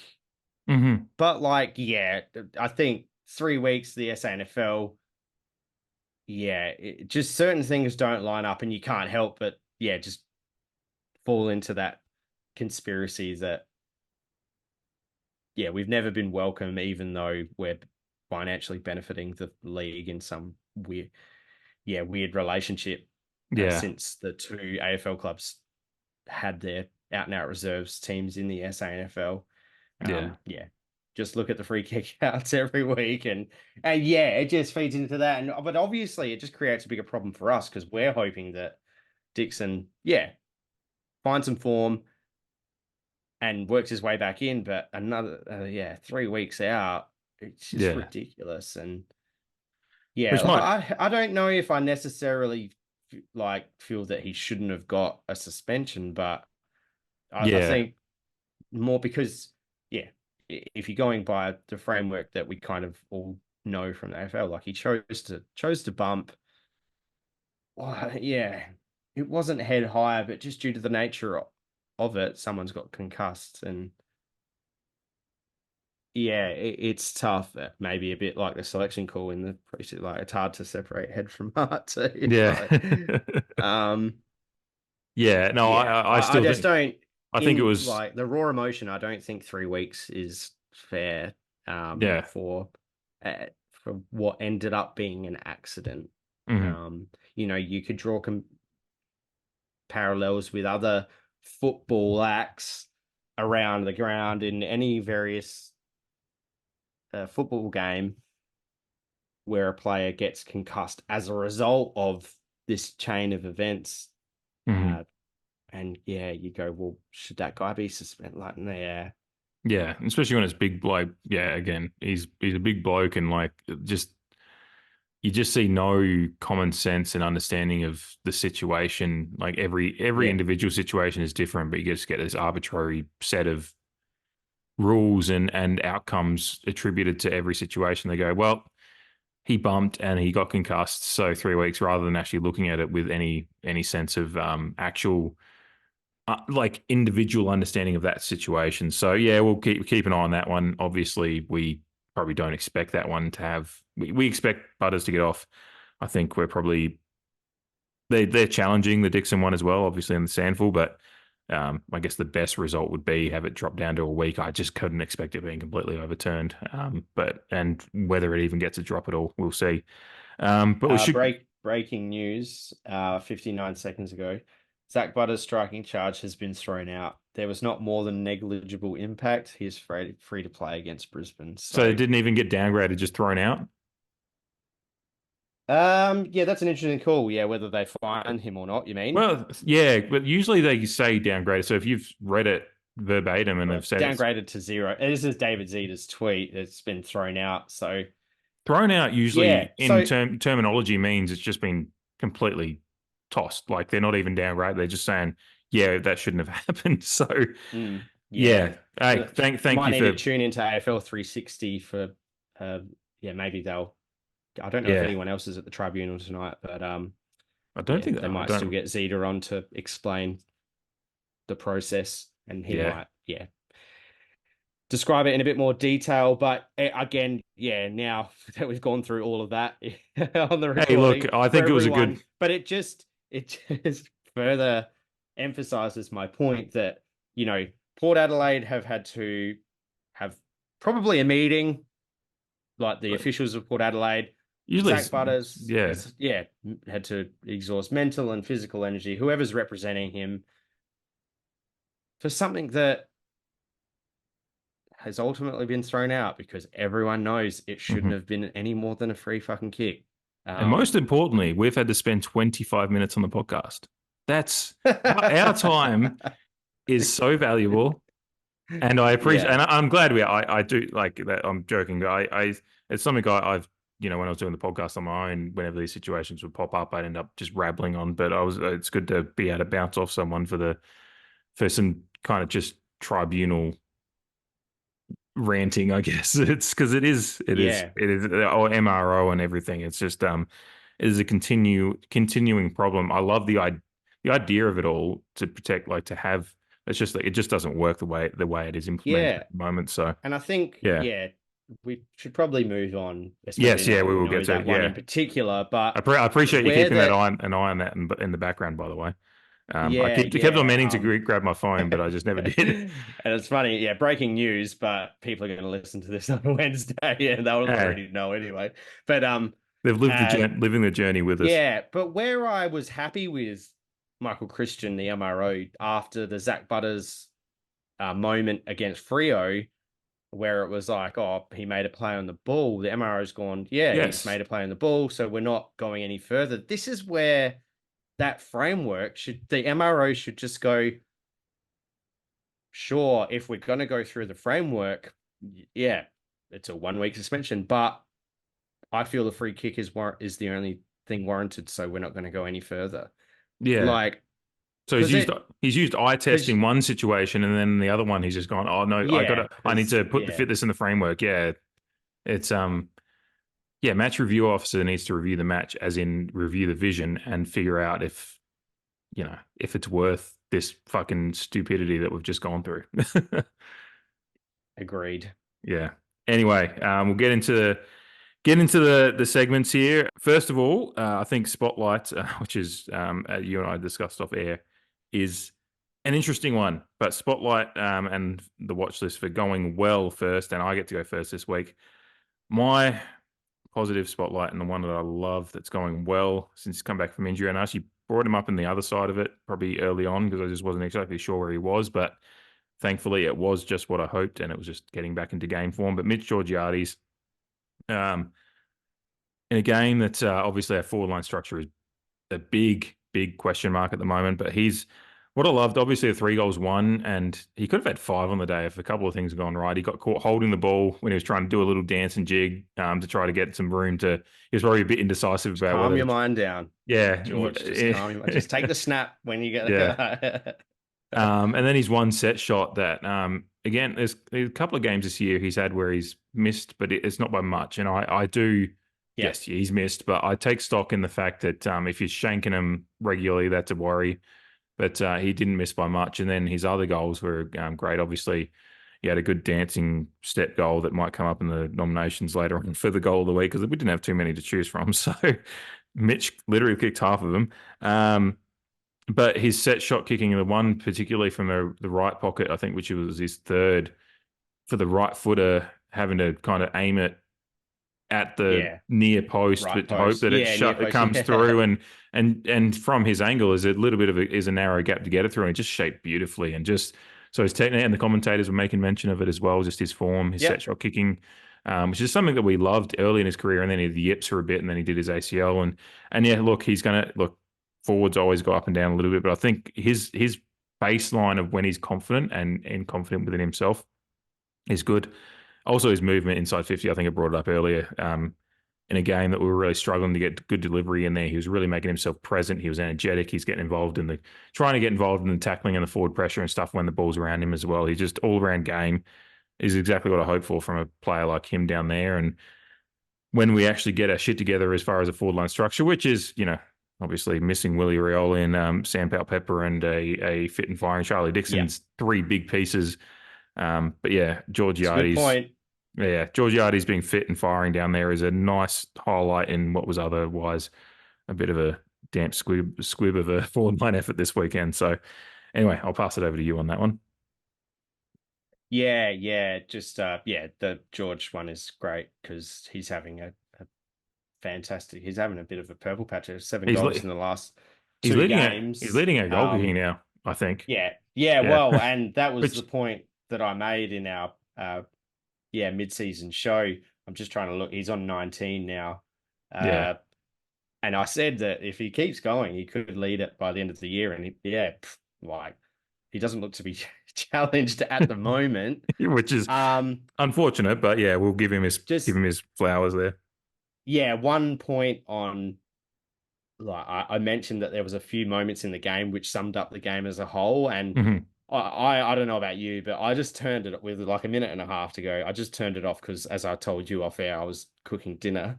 Hmm. Um, I was watching it on my phone, propped up on my kitchen window, but like it was that last play of the game where we had a chain of handballs and we were out to kick a goal. But yeah, beaten by the siren. But Mitch had it in his hands and he kicked it Mm. from about 50 meters out and it went straight through the middle. Yeah, Alas, yeah, it was after the siren, and it was like, well, yeah, that just sums it all up. Like, I think good I catch to actually had play, it but was drafting a tweet that was going to be really snarky about that, and I was just like, nah, I'll just get my full-time graphic out there and leave it at that. Um, I was just, yeah. but yeah, you were right. It did really sum it up that we finally get one fucking just a beautiful passage of play and get it straight through the big sticks, and doesn't fucking matter. Doesn't That's register because the siren's gone and we've lost already. that's two goals Um, we've scored this year, just directly after the siren, right? Obviously, the Siren's gone, yeah. One Willie of them in a Rioli, win, yeah. thankfully. Yeah. Um, Anyway, go but for it. yeah. So my spotlight, probably against my kind of ethos for the spotlight.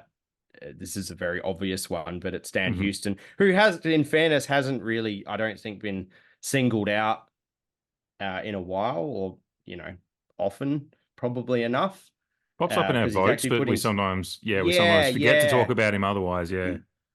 And again, you vote, you're doing your votes, and it's kind of sometimes based off the standard that the particular player sets for themselves and whether they've Hmm. met that standard. And um, but yeah, it's something we haven't spoken about, probably in knowing that he would come up, and obviously will come up in our votes, like because he was our clear best on ground. And I guess this was another annoying aspect of our game overall is he was our best player, but he was our best player by such a considerable margin. And Hmm. as a professional outfit, that can't happen. Like No. one player can't be your best player by that much. And he was clearly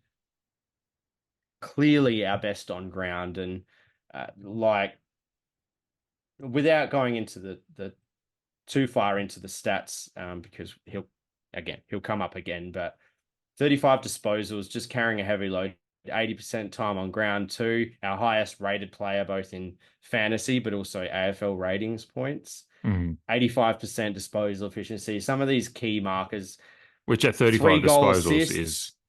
just huge. Yeah, Yeah. again, your metric of 20 plus, you should, your efficiency counts for more, and he's got 30 plus possessions. Hmm. Um, just an outstanding game by Dan, and when everyone else kind of looked like they didn't know what they were really doing at times, he was one of the few players who did look in control of his own game, and is objectively putting together a fantastic season. And I've seen that he's with some people's rolling All Australian teams or mid-season All Australian teams. He's either been in on a half Hmm. back line or a back pocket, or been in consideration. And I think that's fair, because there is some good competition.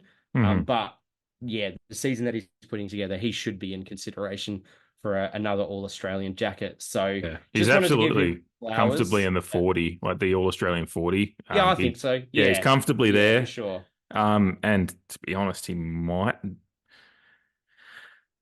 it would be interesting, but he might be the only one of ours that I would currently have safely in the 40, I think. Yeah, if we can't work out a way to free Zach Butters up, because I think Hmm. he was probably the other one. And to be fair, HORNE-FRANCIS had a probably Horn down front. game by his standards, but if his second half of the year matches his first half of the year, I Should think be he in the should 40. I think he Yeah. should be in the 40. Yeah. Mhm. And I would yeah, because agree. obviously midfield is hard. Yeah, midfield is Yeah. obviously hard to crack into. In the if they select it correctly, like I think they should, Yeah. which is probably a conversation for later in the year. Yeah. But yeah, Dan Dustin Martin at Houston.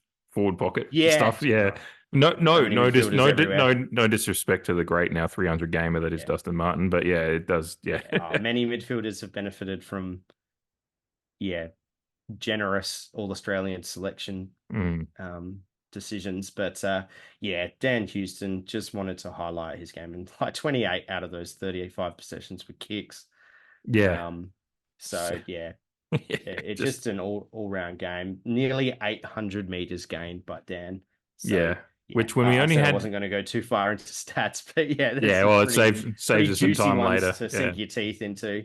We only had Um, 5,700 meters as a team, so he's basically got a sixth of our fucking gain as a single player. yeah, Um, yeah, which you'd love, like in an ideal situation, you're getting a lot more spread between your Butters and Rosies, who, when they're at their best, have a propensity to hit the 500, but they weren't anywhere near it. Um, so for the ones that the watch list to watch for a little bit more of the we need a bit more out of you. I have a bit of a, I don't know if it's a cerebral. I don't know. I started on. I hate doing this because I love him, and he's one of my favorite ever Port players already because I think he's so unique in his skill set. But I think it's not that Zach Butters needs work. This is more of a outside of the box thinking on it. Zach Butters needs work, but it's more that he needs the work of the coaching staff and everyone to figure out this. It's obvious he's being yes, heavily tagged. So it's the biggest alarm bell I have at the moment. I'll put that on Twitter after the game, obviously. But the alarm bell I have is that this was happening obviously in the Kangaroos game. We had the highlight of him. Oh, he's been on the field for 10 seconds. Let's see what Liam Shields can do. You can't do shit because Butters is just going to race away from him. But throughout the game he was mm, getting a tag. That was weeks ago, and that was and then we've had a bye since, and then we have this game, and it just goes the same way. yeah, And and the Carlton um, game, yeah, as yes, well. yeah. So we're now in a situation where we've seen 3 to 4 weeks of Butters getting a tag. So it's not so much that Butters needs work. He needs to be given the tools, and the game plan needs to evolve a little bit, or not like game plan, but just that situational center, the midfield needs to evolve now to figure that out. And I kind of put that on Twitter. I said that this is just the next stage in our midfield evolution. So I have no issues with what's going to happen in the macro of the future. We're fine. Butters is a fucking champion. He's a highly, highly skilled, unique player that is a generational talent. Same with Rosie HORNE-FRANCIS. But at the moment, it's not working and it all needs work. And the highlight of that is Butters unfortunately getting a heavy tag, and we clearly haven't figured it out in a month of footy now. So Yeah, I had to make mention of it. So it's not so much that it's a more kind of outside of the box. I think he was What? getting tagged by too. I don't quite like, and the tactic being effective. Like, did Yeah, you get Bedford in this game, which who Bedford didn't even even know he fucking could do that kind of job, and and he fucking Chincotta against Carlton? and Bedford got a goal out of the game as well, which is really when he Yeah, snapped that one through, I just went, for fuck's sake, like just no, just end me now. That's all I have to say on it. That's just yeah, I had to put that out there as one that I couldn't think of a bigger watch out of the game and out of the last month of footy than that for me.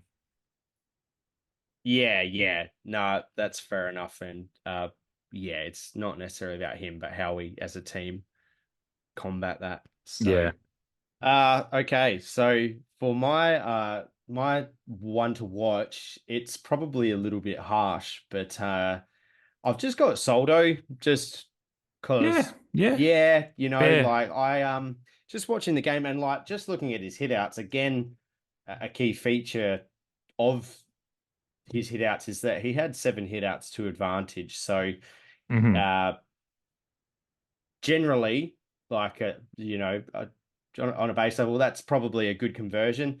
But his opponent, Kieran Briggs, had 29 overall hitouts with 12 hitouts to advantage. So I guess for me, like, maybe a bit Soldo was harsh in getting the fact, more earlier in the year as well. Like that was a feature, and it's just not. yeah, Yeah. Yeah. yeah. I think he's just come back a bit slow from his operation and Hmm. rehab. And I guess the interesting aspect that we have now with our ruck department is that they all can stake their claim at that number one spot. And while we're talking about different magnets coming in and the team being unbalanced, yeah, you're hesitant to probably, yeah, again, rotate another area of the field, but, and yeah, hold out hope that he can get back to some of that form that we were seeing earlier in the year. But even coming back from his injury, we did have 17 days off. So you would have thought that if it's from his knee, that's probably should be getting better by this point in time. And because he came back hopefully it's through more a match he came back through practice the kind of. sandful as well, didn't he? So he's had They played him on managed minutes, or but the it's first three still quarters or something like that. it's still game time. So he's essentially that's 3 games he's now played since injury plus a break. So you could say he's probably 5-6 weeks since being declared fit, or 5 weeks. So you'd probably just be hoping for a bit more out of him in this game. Exactly. Yeah. You know, And we loved him didn't at the have a start of the year. fantastic game.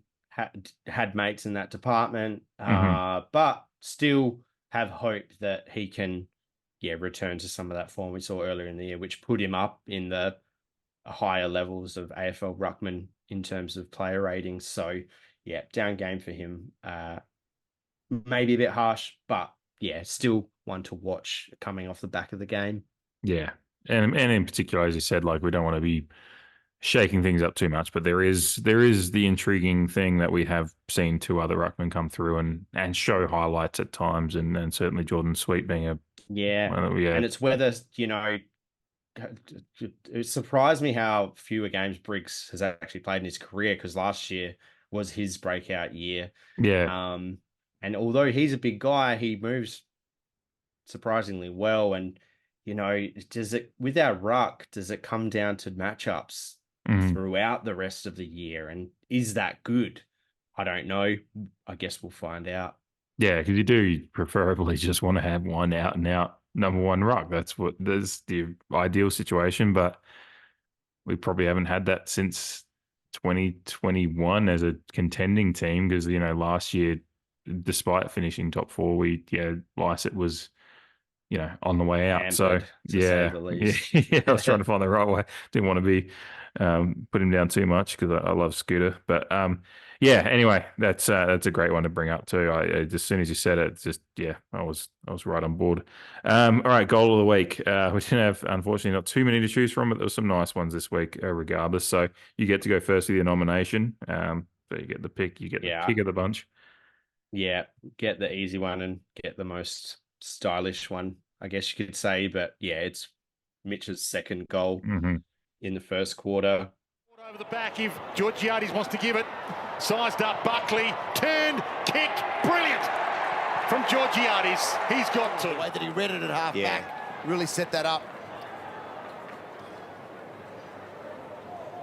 Houston's been involved in all their attacks.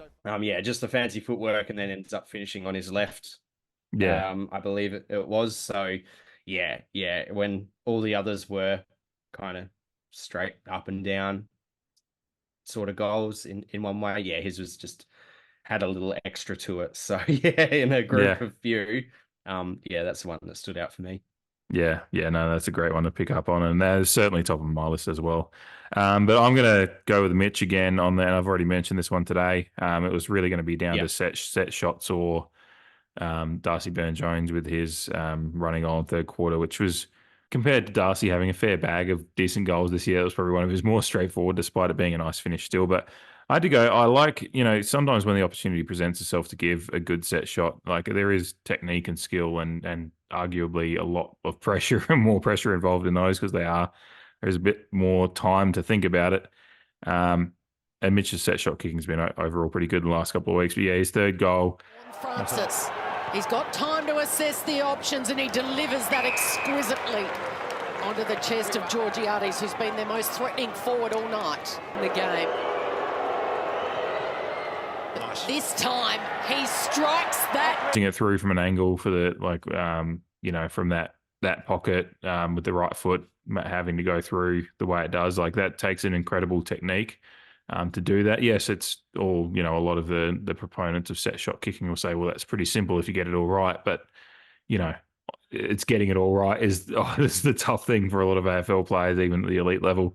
I think AFL history overall would show that it's a bit more difficult than it looks on the surface. Like even the champion footballers still had to make sure they're getting all their ducks in a row with that type of goal, Mhm. set shot.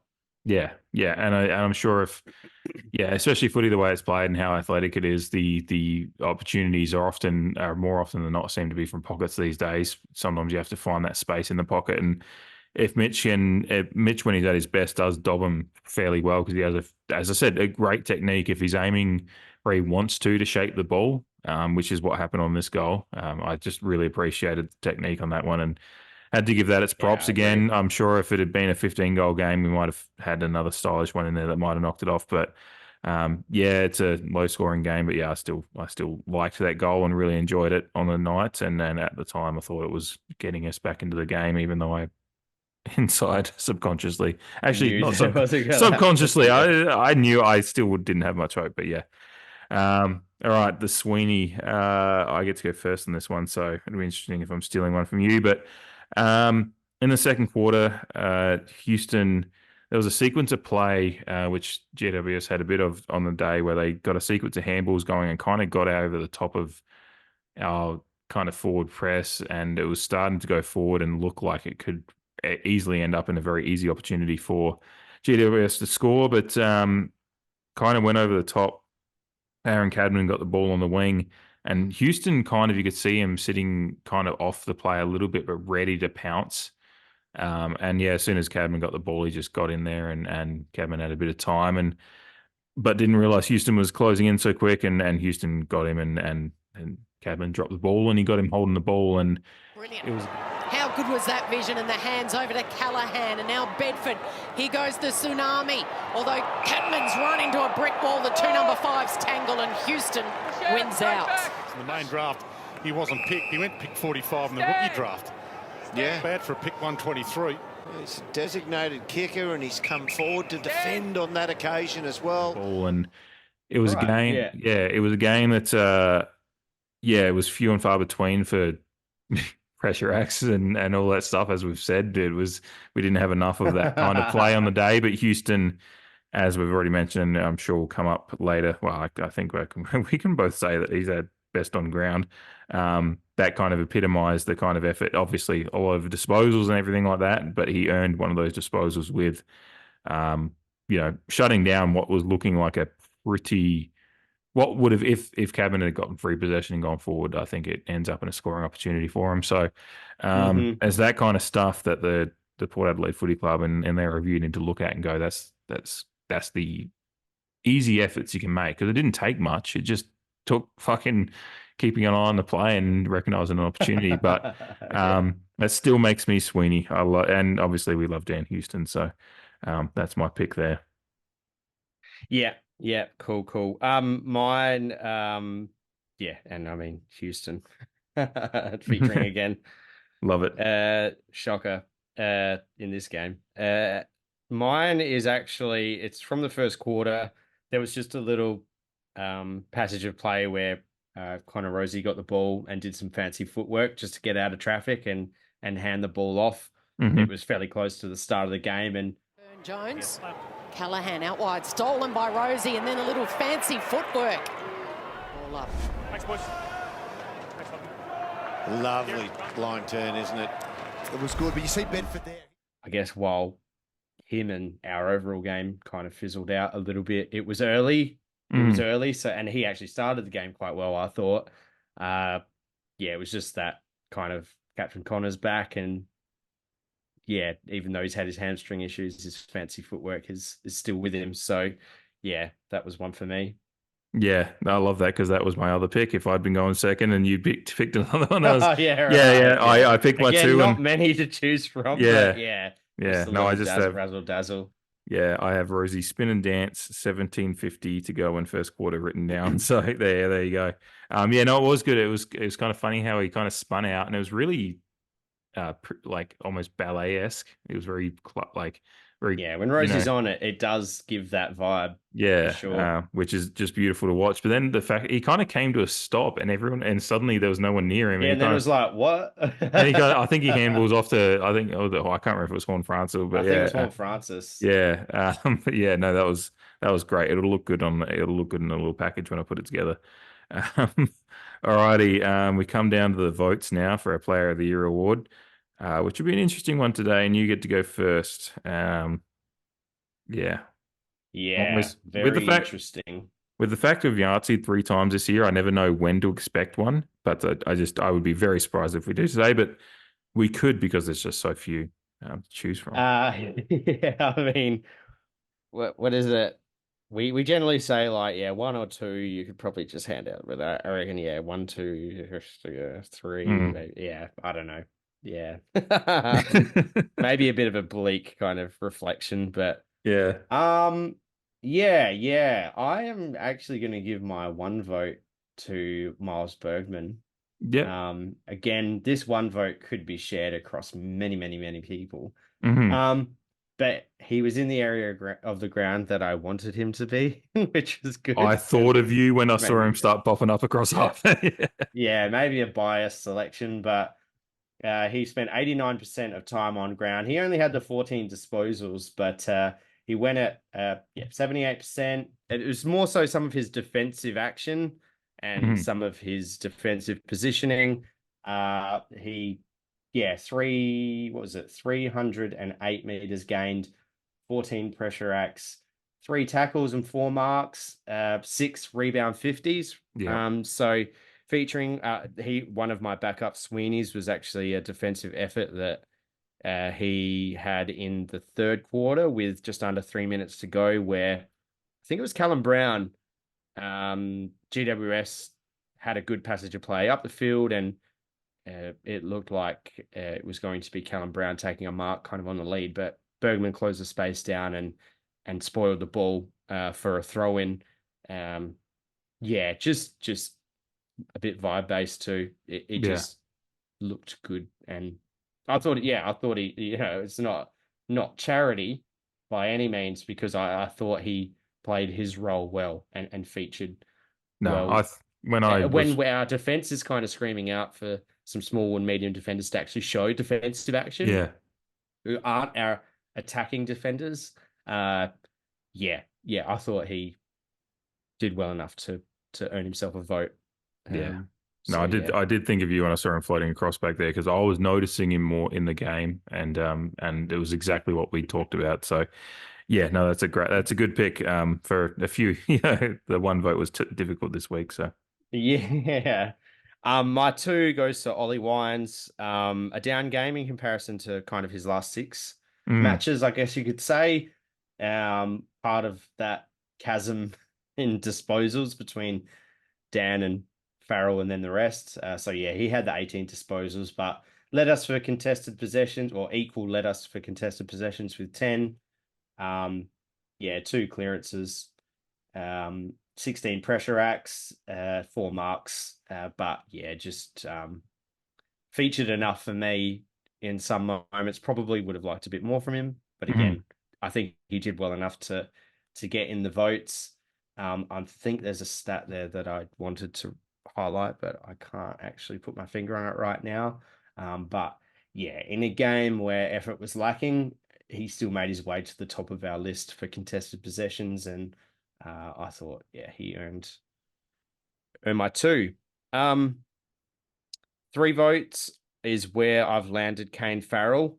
hmm Immediately after the game, if you asked me who I would be putting in the votes, I'm not sure if I would have put Kane Farrell, which is harsh mm, in reflection, because yeah, when you're looking at it in retrospect, like, he's played his role and what he's probably being asked to do quite well. And like, again, 30 disposals and being clear second best on ground for your team in that regard means that you're getting in good areas and you're getting yourself available for those possessions. hmm 9 rebound 50s, again, up there, nearly 800 meters gain with 768. 6 marks, and yeah, we all know how damaging he could be. The reason why he probably doesn't get the 4 is that he had 0 tackles and 11 pressure acts. So, as again, he, along with Houston, are part of our kind of attacking defensive combo. But at the end of the day, you're still in defense, so I probably would have expected him to at least lay one tackle and probably a few more pressure acts. So he's done kind of the fancy stuff well, and the stuff you probably attribute Kane Farrell with doing well, but still, yeah, the nuts and bolts. Again, like he's got my 3 votes, so like he played a great Kane Farrell game. But if he'd probably put on a bit more of that defensive pressure from a statistical point of view, he probably would have got my 4. But yeah, I've landed him in the 3. 4 votes goes to Mitch. Again, forwards and key defenders probably don't get the plaudits they deserve week to week. But yeah, from a role-playing point of view, Mitch, he's kicked the 3 goals, 1, like you said, and for everything that you've already mentioned in regards to George, like very similar to the Carlton game, with the little amount that our forwards were working with, he made the most of it. And like you said, he was moving very well, making his own luck, so to speak, in a lot of regards, and working up the field as well as much as he could. So I thought he deserved another 4-vote game. And the 5 votes is just so obvious that it's painful. I put that in for you, like before I even, like I have my numbers written there and then like empty space to type in as we're going. Houston was already written there. yeah. Like I mentioned in my spotlight, like you can't have your best on ground be that far and above your best on ground, but here we are, and he was, and yeah, just an absolutely fantastic game. I don't think, I can't even remember the stats that I brought up before, but just to quickly rattle them all off again, for your 35 disposals, 28 kicks, 3 goal assists, within 6 score involvements, going at 85% efficiency, 7 contested possessions. He even got 3 clearances as a halfback, 7 inside 50s, 8 rebound 50s, that nearly 800 meters gained, 18 pressure acts, 5 tackles and 4 marks. It's just, just a bloody fantastic game and a shining light in an otherwise forgettable game. No,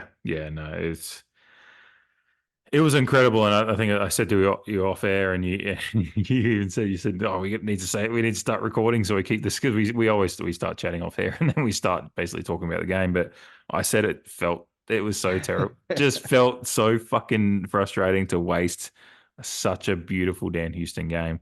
Like you said, you know, disposal numbers are entirely reflective of everything that you do with them. And when you look at him running at 85% efficiency at 35 disposals, and as you said, doing a bit of everything, a few clearances, rebound 50s, inside 50s, score involvements, the meters gained, you just wished more had gone along with him, because that's the kind of springboard for a fantastic game when you've got a guy running off halfback with that level of influence. And even some of his kicks.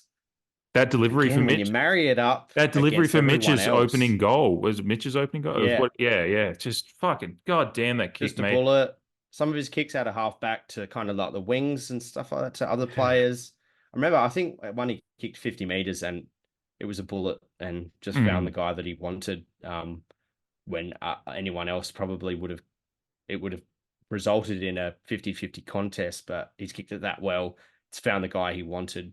And they took an uncontested mark because of how good the kick was. And just the presence of mind to chip it to Asava in that last quarter to give Radaglia the goal opportunity when he could have blazed away in the position that he was in. Just ridiculous how good he was in comparison to everyone else on the day. Yeah, I honestly think he's operating.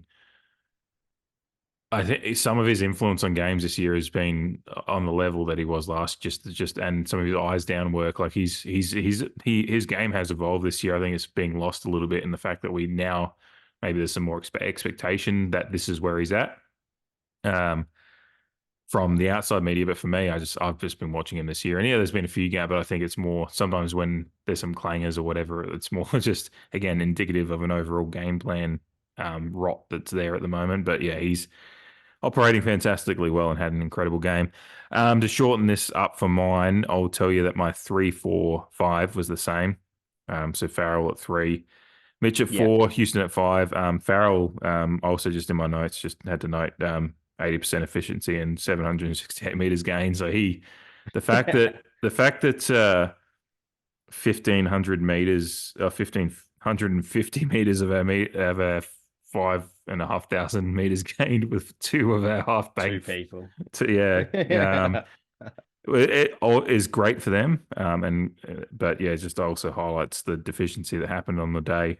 But yeah, my 1 and 2, almost had Ollie at 1, and Miles Bergman is also up for contention there, so I like that. But I went Burgoyne at 1. His tackle on Sam Taylor was a Sweeney contender for me as well. Again, I've talked about Burgoyne's tackling technique few times this year, and I just love how he goes about tackling whoever it is. I talked about a Ginnivan one a few weeks ago when he played Hawthorn. He just knows how to. And the Taylor one was a tough tackle, and he kind of you could see that Taylor was trying to like figure out a way to maybe earn a free kick. It just and Burgoyne just executed bit perfectly. Of a body mismatch too. Yeah, exactly. And weight. Yeah. Yeah. But yeah, 15 disposals, 5 marks, 4 tackles, 5 score involvements, 5 innings. So they just kind of, again, it's a tough one. Not the best Burgoyne game we've seen, but again, like for a young player in his position coming in and playing a role he's doing, he was one of the few on the day that showed the effort that I want.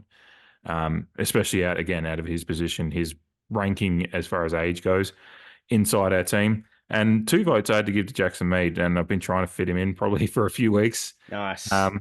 But he was our 4th best disposal efficiency on the day, I think. I've got him written down as 82%, so I'm trying to remember what that ranks in it, but there wasn't too many above 80. Third, actually, yeah. Yeah, so 17 disposals, which was obviously better than equal to Butters and better than Rosie. Again, just it's not spectacular across the board being the game it was, but 17 disposals, 82% effective. Had a couple of clearances, couple of rebound 50s, not spectacular, but just his run. He looked a little bit more engaged in the game. It was a lot of my 1 and 2 was a lot of eye test. I was just like, I had to figure out who looked engaged. A game like this. And to be honest, I didn't want to give it. Even Ollie Wines was close because I think again, I'm more of my criticism is how we just couldn't figure out the 3 young stars of our team. And I think this is the first time this year, by the way, I haven't actually looked yet, but I'm pretty sure that we've had our 5 vote that neither HORNE-FRANCIS, Rosie, or Butters have featured, which is an indictment on what happened on the weekend. Because as much as we want to reward players, and as I said, I've gotten Burgoyne and Mead in there just because I'm rewarding. It does, a lot of it does factor into where they are in the team and how they're playing their role, and they played their role exactly as I'd expect and played it well. So had to give it to them. Whereas those star players unfortunately if you look at it by binary numbers, you go, well, Butters had 17 disposals. Like, yeah, but we need him to have 30 in these kind of games more often than not, or get close to it and have more of an impact with those ones. So because you could make an argument for putting one of those 3 players in if you're looking at some of these. Like the one vote.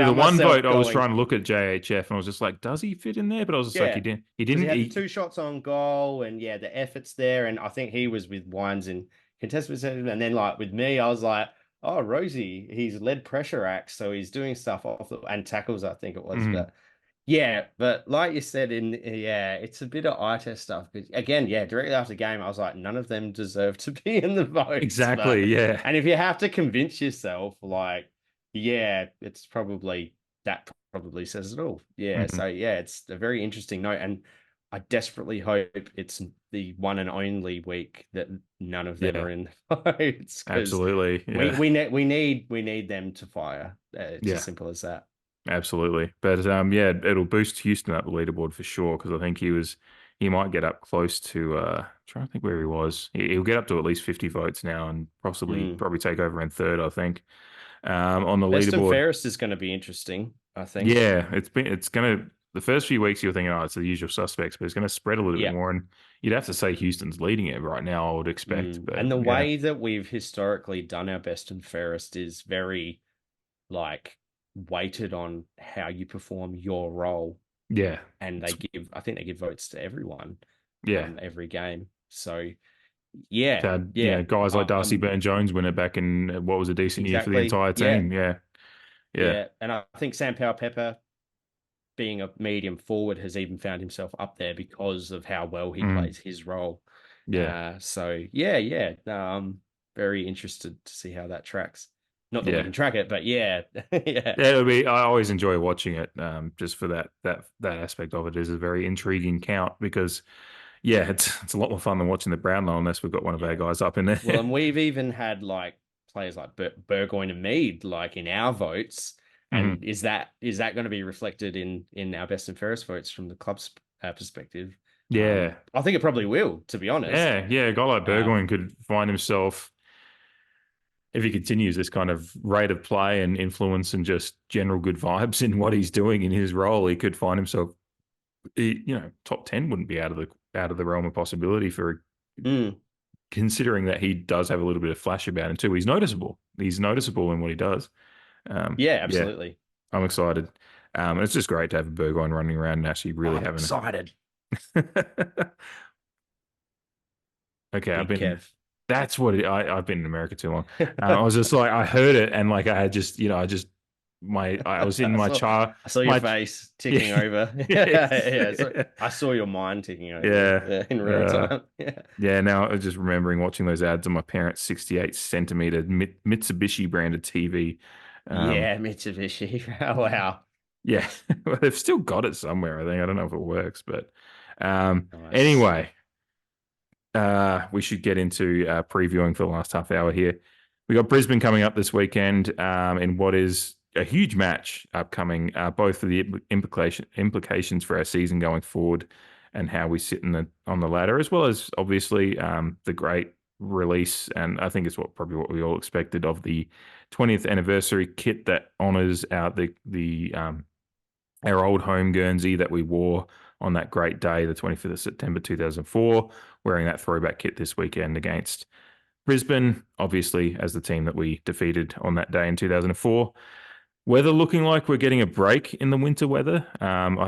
You'd have to tell me how the weather's been for you guys the last. I know you had a cold weekend camping, but it looks like we're getting a break. Friday, there's clearing showers, which goes into Saturday. The game is 1:15 p.m. local time in Adelaide on Saturday, and it's looking like mostly sunny, maximum 16, which for June, you really couldn't ask for much better, particularly with the rain. Nice. Yeah, rain the next couple of days, at least in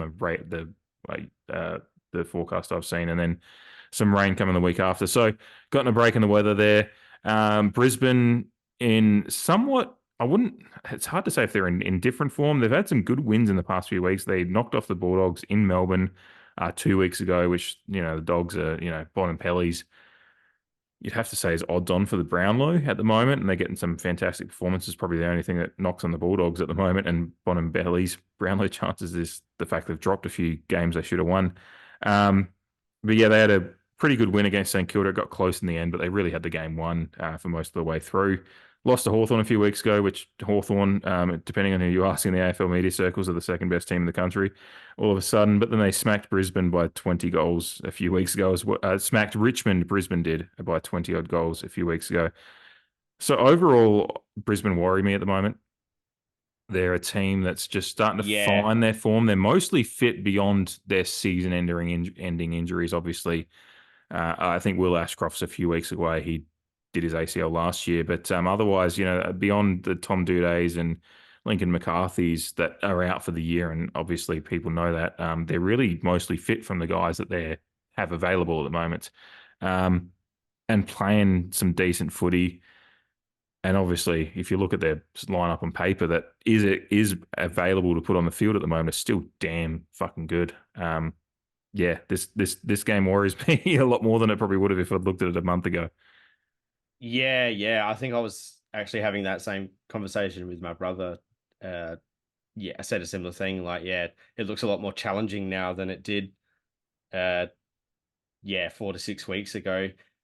Brisbane, I don't think many people would have expected them to drop off, although they have suffered 5 ACL injuries to their players. So Yeah, and Bulldogs and St Kilda, who they've beaten recently, are part of that pack of kind of Dr. Jekyll and Mr. Hyde teams. So how much weight you put on both of them? I mean, they did allow St Kilda to score over 100 points, and St Kilda have been painfully one of the more defensive teams of the year. So who would have known that all getting on Ross Brisbane. Lyon back for a second time would do that? Yeah. Who would have thunk it? But yeah, so it's just hard to put a gauge on because Hawthorn, one of the most informed teams over the last 6 weeks, played perfectly against them under the lid at Marvel when they came up against each other. And just going back to Brisbane, though, their kind of goal kickers are kind of spread around a little bit over the last 3 games. Obviously, Joe Danaher kicked 5 against Saints, but their game before that, Hipwood kicked the 6. And then their game against Hawthorn, which wasn't very good by their standards, they had a group of players kick 2. So, but like you said before, they've still got stars and a lot of those grand final from last year players all around the ground. So we all know what they're capable of. It's just whether this season is going to consume them enough that they remain inconsistent and we catch them on a good week for us and a bad week for them, or whether our season is going to unfortunately unravel and they get us on a good week, which would be very disappointing because like you said, we're celebrating our 20th anniversary this weekend of the premiership, and but it's a danger game for sure because I know that this Brisbane team likes to get up for these types of games. Which and we have been known to drop these types of games. I very much like it to be very similar to our 10-year anniversary game in 2014, where we beat them by over 100 points, but I firmly believe that that's not going to happen at all. So it's a concern, and the matchups are going to be interesting.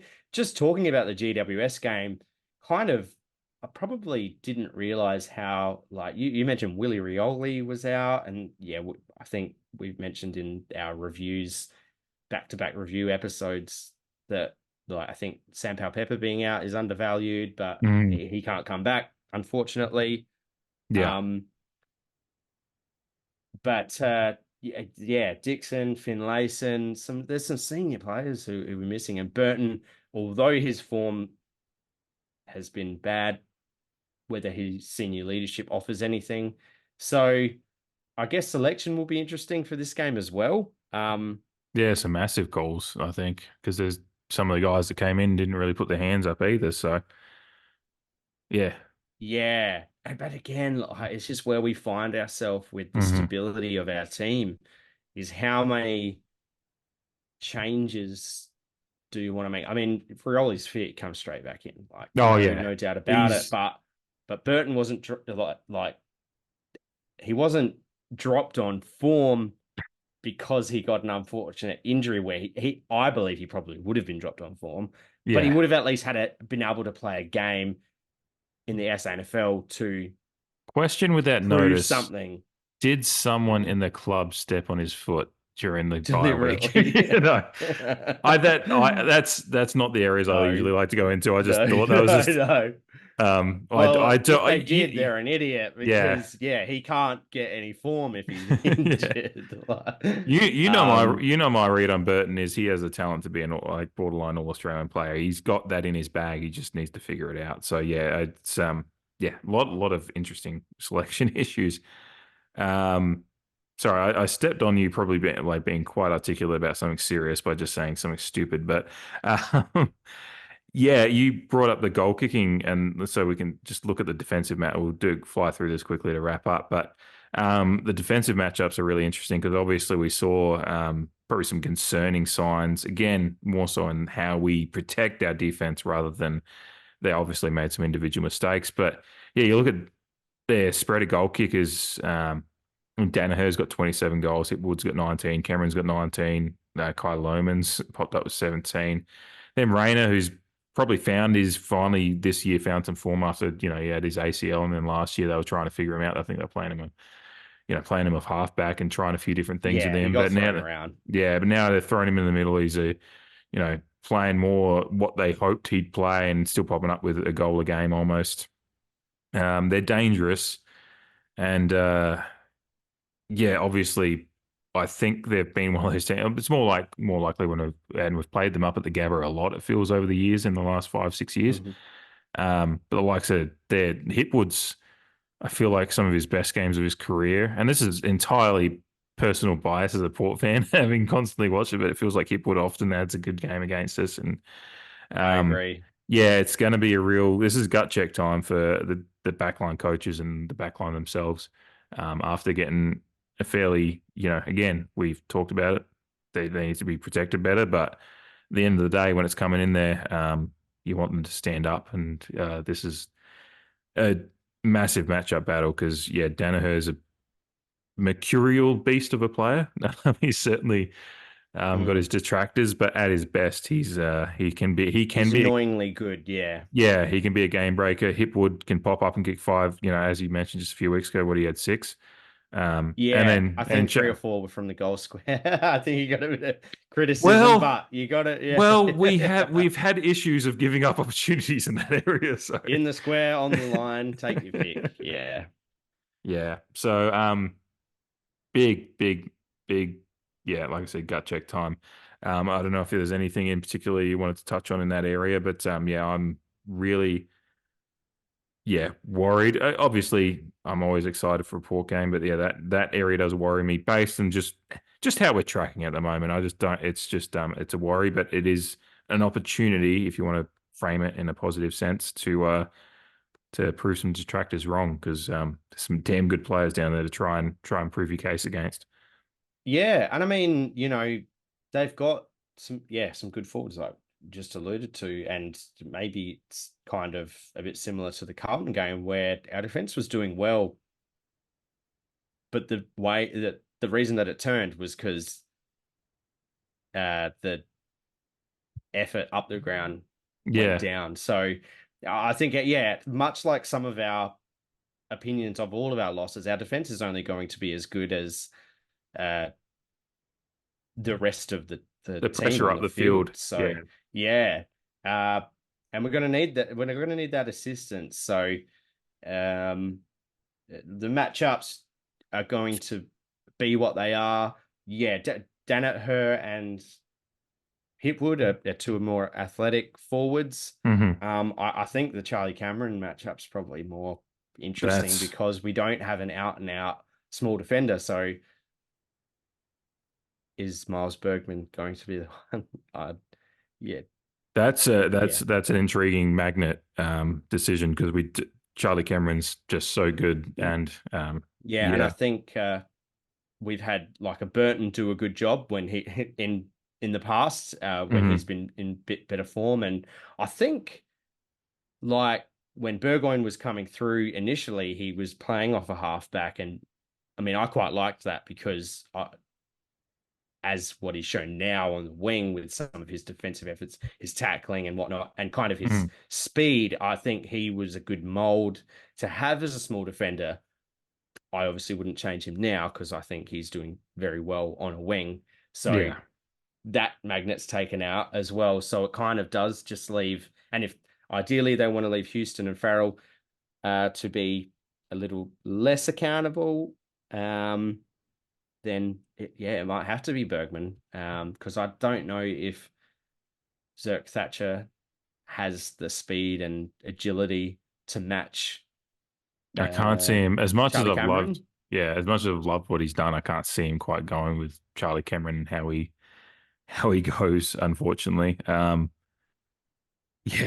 and then obviously you've got a guy like Kyle Loman's popped up with 17 goals this year. I think I said, and Yeah, they've got some. Yeah, he's another interesting one to watch because Yeah, he's got a bit of verve about him and mhm, confidence in his own game, which yeah, is infectious from a team point of view, and dangerous from an opposition point of view.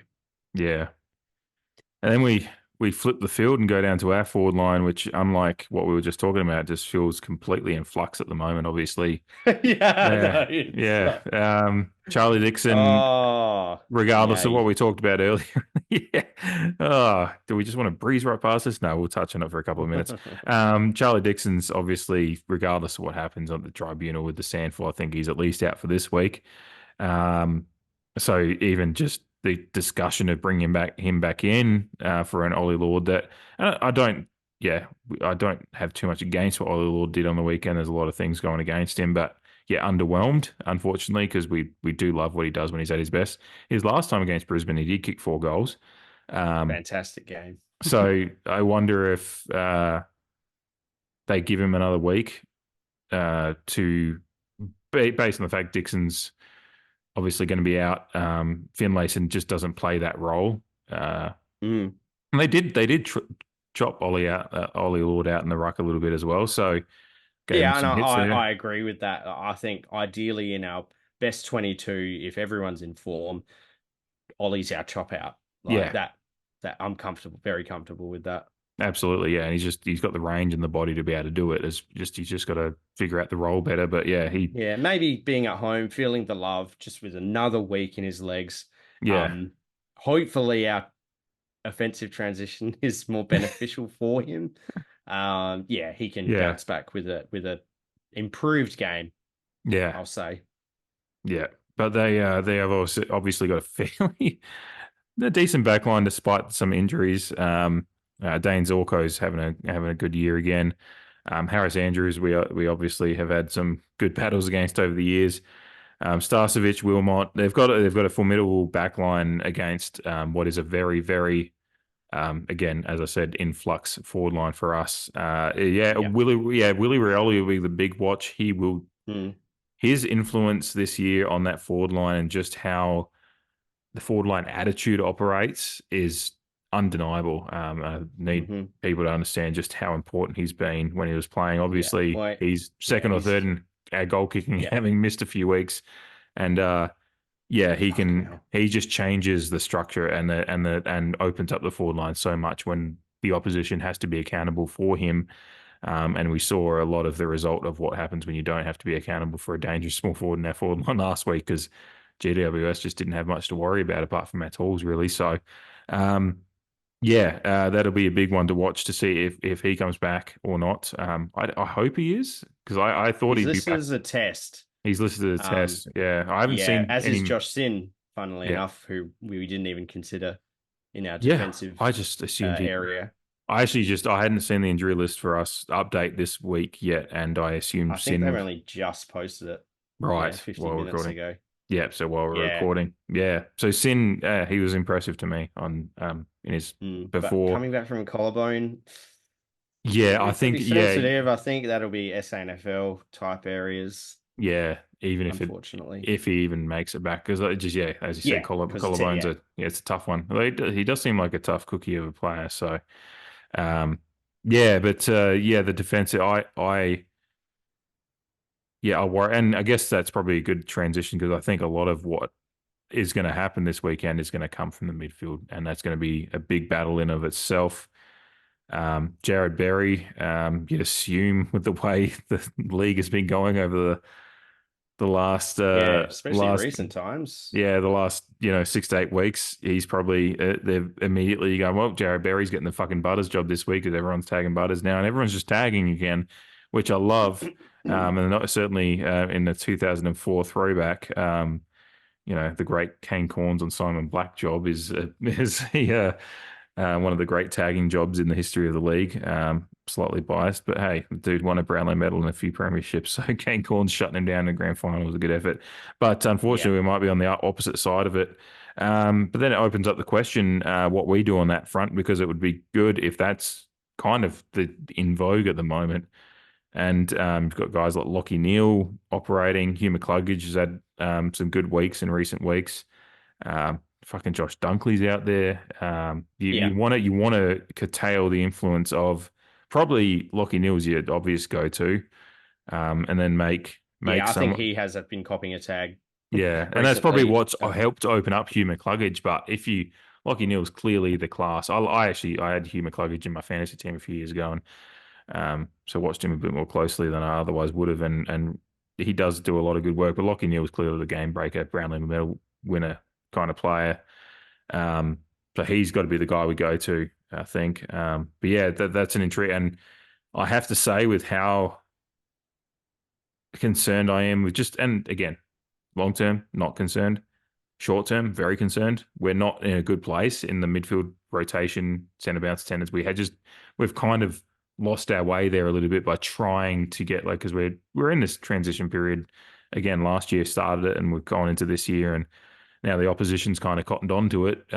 They've figured out where we're going. It's the new age of the Port Adelaide midfield. But yeah, that's where a lot needs to change from last week to this week. I have hope it can, because I was chatting to a buddy of mine sent me sent me a message about the Pirate Life releasing the 20th anniversary lager with the nice can design, and I said, gonna need a case of that this weekend, just to suck down and drown the sorrows. But then he said, yeah, we're gonna get flogged, aren't we? I said, well, I would have said that after the Crows game leading into the showdown, and then look what happened. So I don't know. This is the kind of game I fully expect, a fire under the arse performance. But yeah, that midfield battle. Well, and we everything's going to come down to the midfield battle. Albeit it was round one. We did play this Brisbane team last year at home, and HORNE-FRANCIS debut, particularly for the us. second half. We performed quite well. So with a similar makeup, it all just comes down to effort.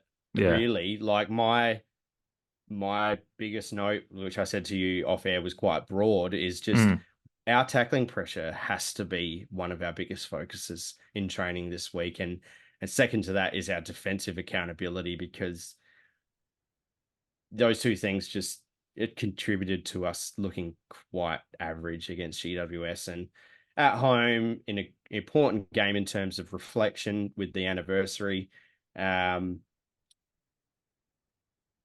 they need to bring the rage. They need to get back to the accountability. And as Chris Davies alluded to in his press conference, mid-season press conference, we won 8 games, and with this kind of midfield makeup, which isn't 100% settled, but is talented, and those 3 midfielders who were saying had a down game, I think they were actually our 3 biggest leaders for pressure acts. So against GWS, funnily enough, we just need them to get more of the ball. And Butters, there's enough good players who've been tagged in the past and teammates of those players. There's enough homework that you can do to try and benefit the player getting tagged, whether that is putting him forward more, where we're saying we'd like Rosie and JHF to rotate forward. If Butters is getting that tag, put him where the tagger doesn't want to be. I said that right. And allow our midfield to play purely, and I guess that frees up the midfield rotation a little bit, or work for each other. Where maybe it's because a lot of it's on telecast, or me following the ball in the Carlton game, being there live, but we don't seem to be doing those small defensive efforts, offensive defensive effort, blocking and shepherding. I don't think that we're doing that as well as we could, and that's really easy to do. And that goes into the effort point of view. Is if someone's getting tagged, put a block on the tagger, sacrifice marginally your game in that split second to free up the guy that you want having the ball around ground. Because enough people get around stoppages around the ground. Center stoppage is, a center bounce is obviously a bit different, but these things have repeatedly been said over the last 20 to 30 years from, again, players copying tags and teammates of players copying tags, like of what they've done to combat it. Again, I'm a nuffy who sits in the stands, and I'm sure now that he's copped 2 in particular pretty serious tags, like they need to be going to work on how everyone, coaches and players, can be helping that player. You would assume it's Zach Butters because we've lost 2 games in a row for the first time this season, and that's clearly contributed to it. So I can't imagine that. And even North Melbourne tried it as well. Like, yeah. And to our credit, they had to change that tag because JHF got off the chain. So force them to make a change or make life hard for the tagger again. And try to, like, I want to see a bit of mongrel in the game too. Like, we just don't have enough of that at the moment either. And that's effort, it's intensity. And Brisbane do play a similar, like, I was just looking at their averages per game, and they average 15 more kicks a game, but their handball average is very similar. We have actually average a couple more handballs a game. We're like 15th in the league for it. So in general, like, they want to play a game that's kind of similar. Like, they want to move the ball down the field in a similar fashion to us. So it does probably match up in an intriguing way that way, and might help if we do actually come back to, because we have shown that we can play a very good game this year. Again, we'll go back to that Essendon one. That Essendon one was blueprint 101 of what Port Adelaide football can be at its best. If we can bring that kind of effort and improve the skills a little bit, then against a team that does play like Brisbane, as dangerous as they can, but they have shown that, as you said, they gave up 100 points to a St Kilda team that almost actively tries not to score at times, it seems. Being very facetious, but I don't have much respect for. I don't have much respect for Ross Lyon football after 15 years of watching him just like do what he does. So yeah, like there is avenues to winning this game. Certainly, it's just there is a lot of concerns as well, and a lot of it does just come from how we feel after, unfortunately, watching a game that didn't fill us with a whole lot of real excitement on the weekend. Yeah, I don't know if you have any closing thoughts on that. I know we do need to wrap up in a moment. So, not really. And I mean, from everything we've spoken about, I really don't know how this game's going to land. So it's hard to make a prediction. Obviously, being at home, spirit of 2004 hopefully gets us across the line. And hopefully gets us across the line. But it's like, I also equally think that we could lose by 4 or 5 goals. Just in a similar fashion to the GWS game, where we just fall into an average style of play, and then they just bang on, make a few mistakes, they bang on a couple at the end, and all of a sudden you've lost the game by 4 or 5 goals. It's what I'm concerned for.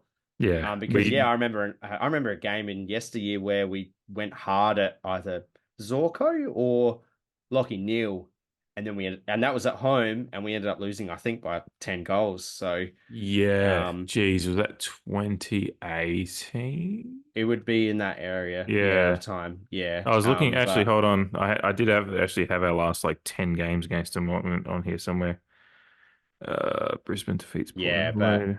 But while you look for that, So look, I'm hopeful for a rebound, and we have generally responded. Albeit, we lost 2019. Yeah. 2019 was it? Yeah. Which again, this year is kind of has that. Jared Lyons had 36 disposals. Who? Jared Lyons. Yeah. So that's an example of where they allowed someone else to get off the chain, because we were hyper focused on one particular player, and I don't think we committed ourselves properly that game. Yeah, that's the problem. Is like we try one thing, but then it takes away from another aspect of the game. Yeah. So, cool. Yeah, that's hopeful of a win. Going by recent form, it's probably going to be a hard-fought win if that's the case. But could go the other way, I reckon. Yeah, no, absolutely. It's one of those ones I just put my sword in the ground and go 21 points.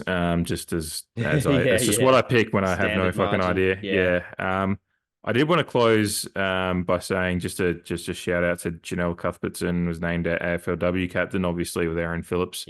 Retiring at the end of last year, so she takes on the number 1, the famed number one Guernsey that is it comes with the most prestige in world sports. Unbiased opinion, just what it is. But yeah, she's similar to Flip. She's a multi-sport athlete, highly experienced, all Australian player, and seems to have ingrained herself very quickly into the culture at the club, and was a very popular player in her first year last year. So yeah, really excited to see what she can do in the number one Guernsey, and yeah, massive congratulations, shout out to Janelle Cuthbertson. Otherwise, that's it. Jamie needs to go. Thank you for your. I know it's been a short turnaround compared to previous weeks with the Sunday game to get into a review and getting into it as in depth as we've done, but we've done it well as always. I think pat myself on the back, pat you on the back. But yeah, keep an eye out for the Patreon launch. We're going to be recording later this week the first episode of that, which we're really excited for, and just look back on what was a great season in Port Adelaide history. So yeah, but yeah, look out for the hype trailer dropping tomorrow, and apart from that, calm the pair. Let's enjoy the celebration this week as well. Yes, it's a little bit of a topsy-turvy time as a fan in the club currently, but we do this so that we can have memories, and one of the great memories in our time, and we've been lucky as fans in our lifetimes, for us at least, that we experienced the heights of an AFL premiership win. And you should always acknowledge those. Yes, you always want to keep on going and winning more, but yeah, you there's no point doing this if you don't enjoy the history that you've got as well. And we've got plenty of it. Absolutely. And that AFL premiership was a memorable one. And yeah, we're looking forward to talking about it. That's about it. Calm the fucking pair. Yeah, let's go, boys. Get up this weekend. Thanks for listening, guys.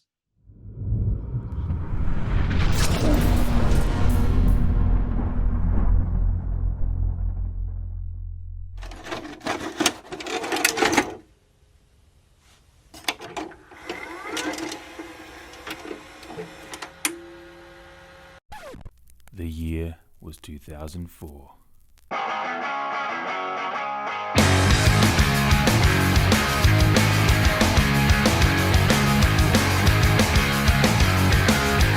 Don't wanna be an American idiot. A lot of people to get to this point, and I am gonna kill Bill. Baby, can't you see I'm calling? Oh, it's over! It is over!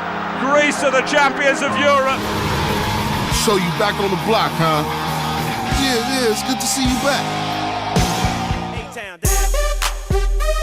Yeah! Okay! And here he is. We'll be hearing from John Howard in a second. Ladies and gentlemen, the President of the United States!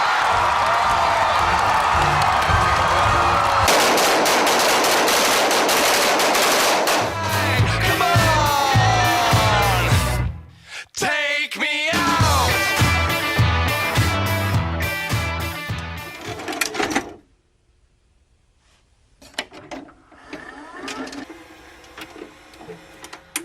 Despite all these world events, moments in pop culture history, there was one thing that burned in the back of every Port Adelaide fan's mind. It was the chase.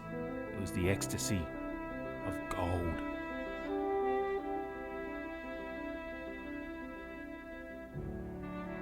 Does that to the tip of the goal square. Bang, boy! For goal number 4, he plays on. He's got it. And he goes! He's kicked a goal! And Magpies are into the preliminary final! Siren! Oh, one of the all-time unbelievable finals wins! You can say it's going to be a very dark night of the soul for Mark Williams. Port Adelaide around. The monkey's still on the back, but Mick Malthouse is headed for his 4th grand final. And Collingwood get another shot at glory.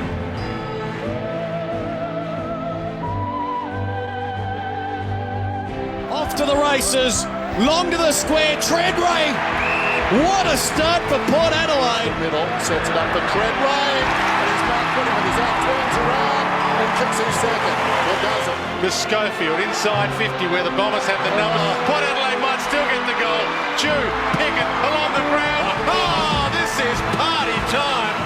Still got it, smothered, well played Jones. Cassisi off the deck, Euro 2004. He's got no shirt on there. He's got nothing on. We've got a streaker on the field, Dwayne. There's Sean Berkingsley. Gives to Marnie, man in the goal square, is even, he might not be needed. Sit in long and great courage, Thurston with handball out to Stewie. Dewey won't feed that one off. The margin out to Thurston. Things, Corns went down, Burgoyne should have been tackled, breaks away, has a bounce. He's forward. So Welsh out of the team and now Bigland's been forced to ruck. Dew out of the middle, Treadray, brilliant gather, wonderful stuff, twisting, turning, lays it off, Carr. Well, they got to him quickly, but he got the football back. Back to Treadray, open goal beckons, goes to Wanganeen. He prefers the snap, I think he's got it. The siren at Port Adelaide, the minor premiers, 3 years in a row. And the question hangs in the air at AAMI Stadium. This time, can they go on?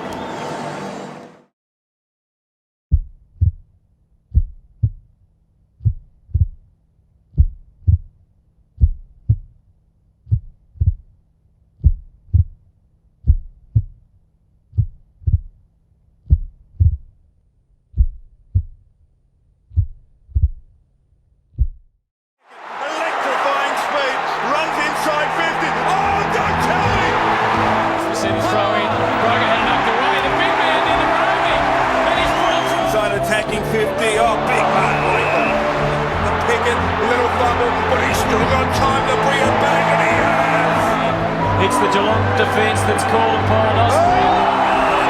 Wonderful effort. Now is there advantage? Yes, there is. Kane Corns kicks their second. Cece, Marnie, the swinger, the goal. Who might win a goal off the ground? Advantage, and here comes Wanganeen. Maybe he's going to fade it. Goes the drop punt. That is a mighty kick. That is a kick. Noble wins again, but to Wanganeen, who kicked the goal earlier in the quarter. Surely there'll be a score. There is. He's at the back of the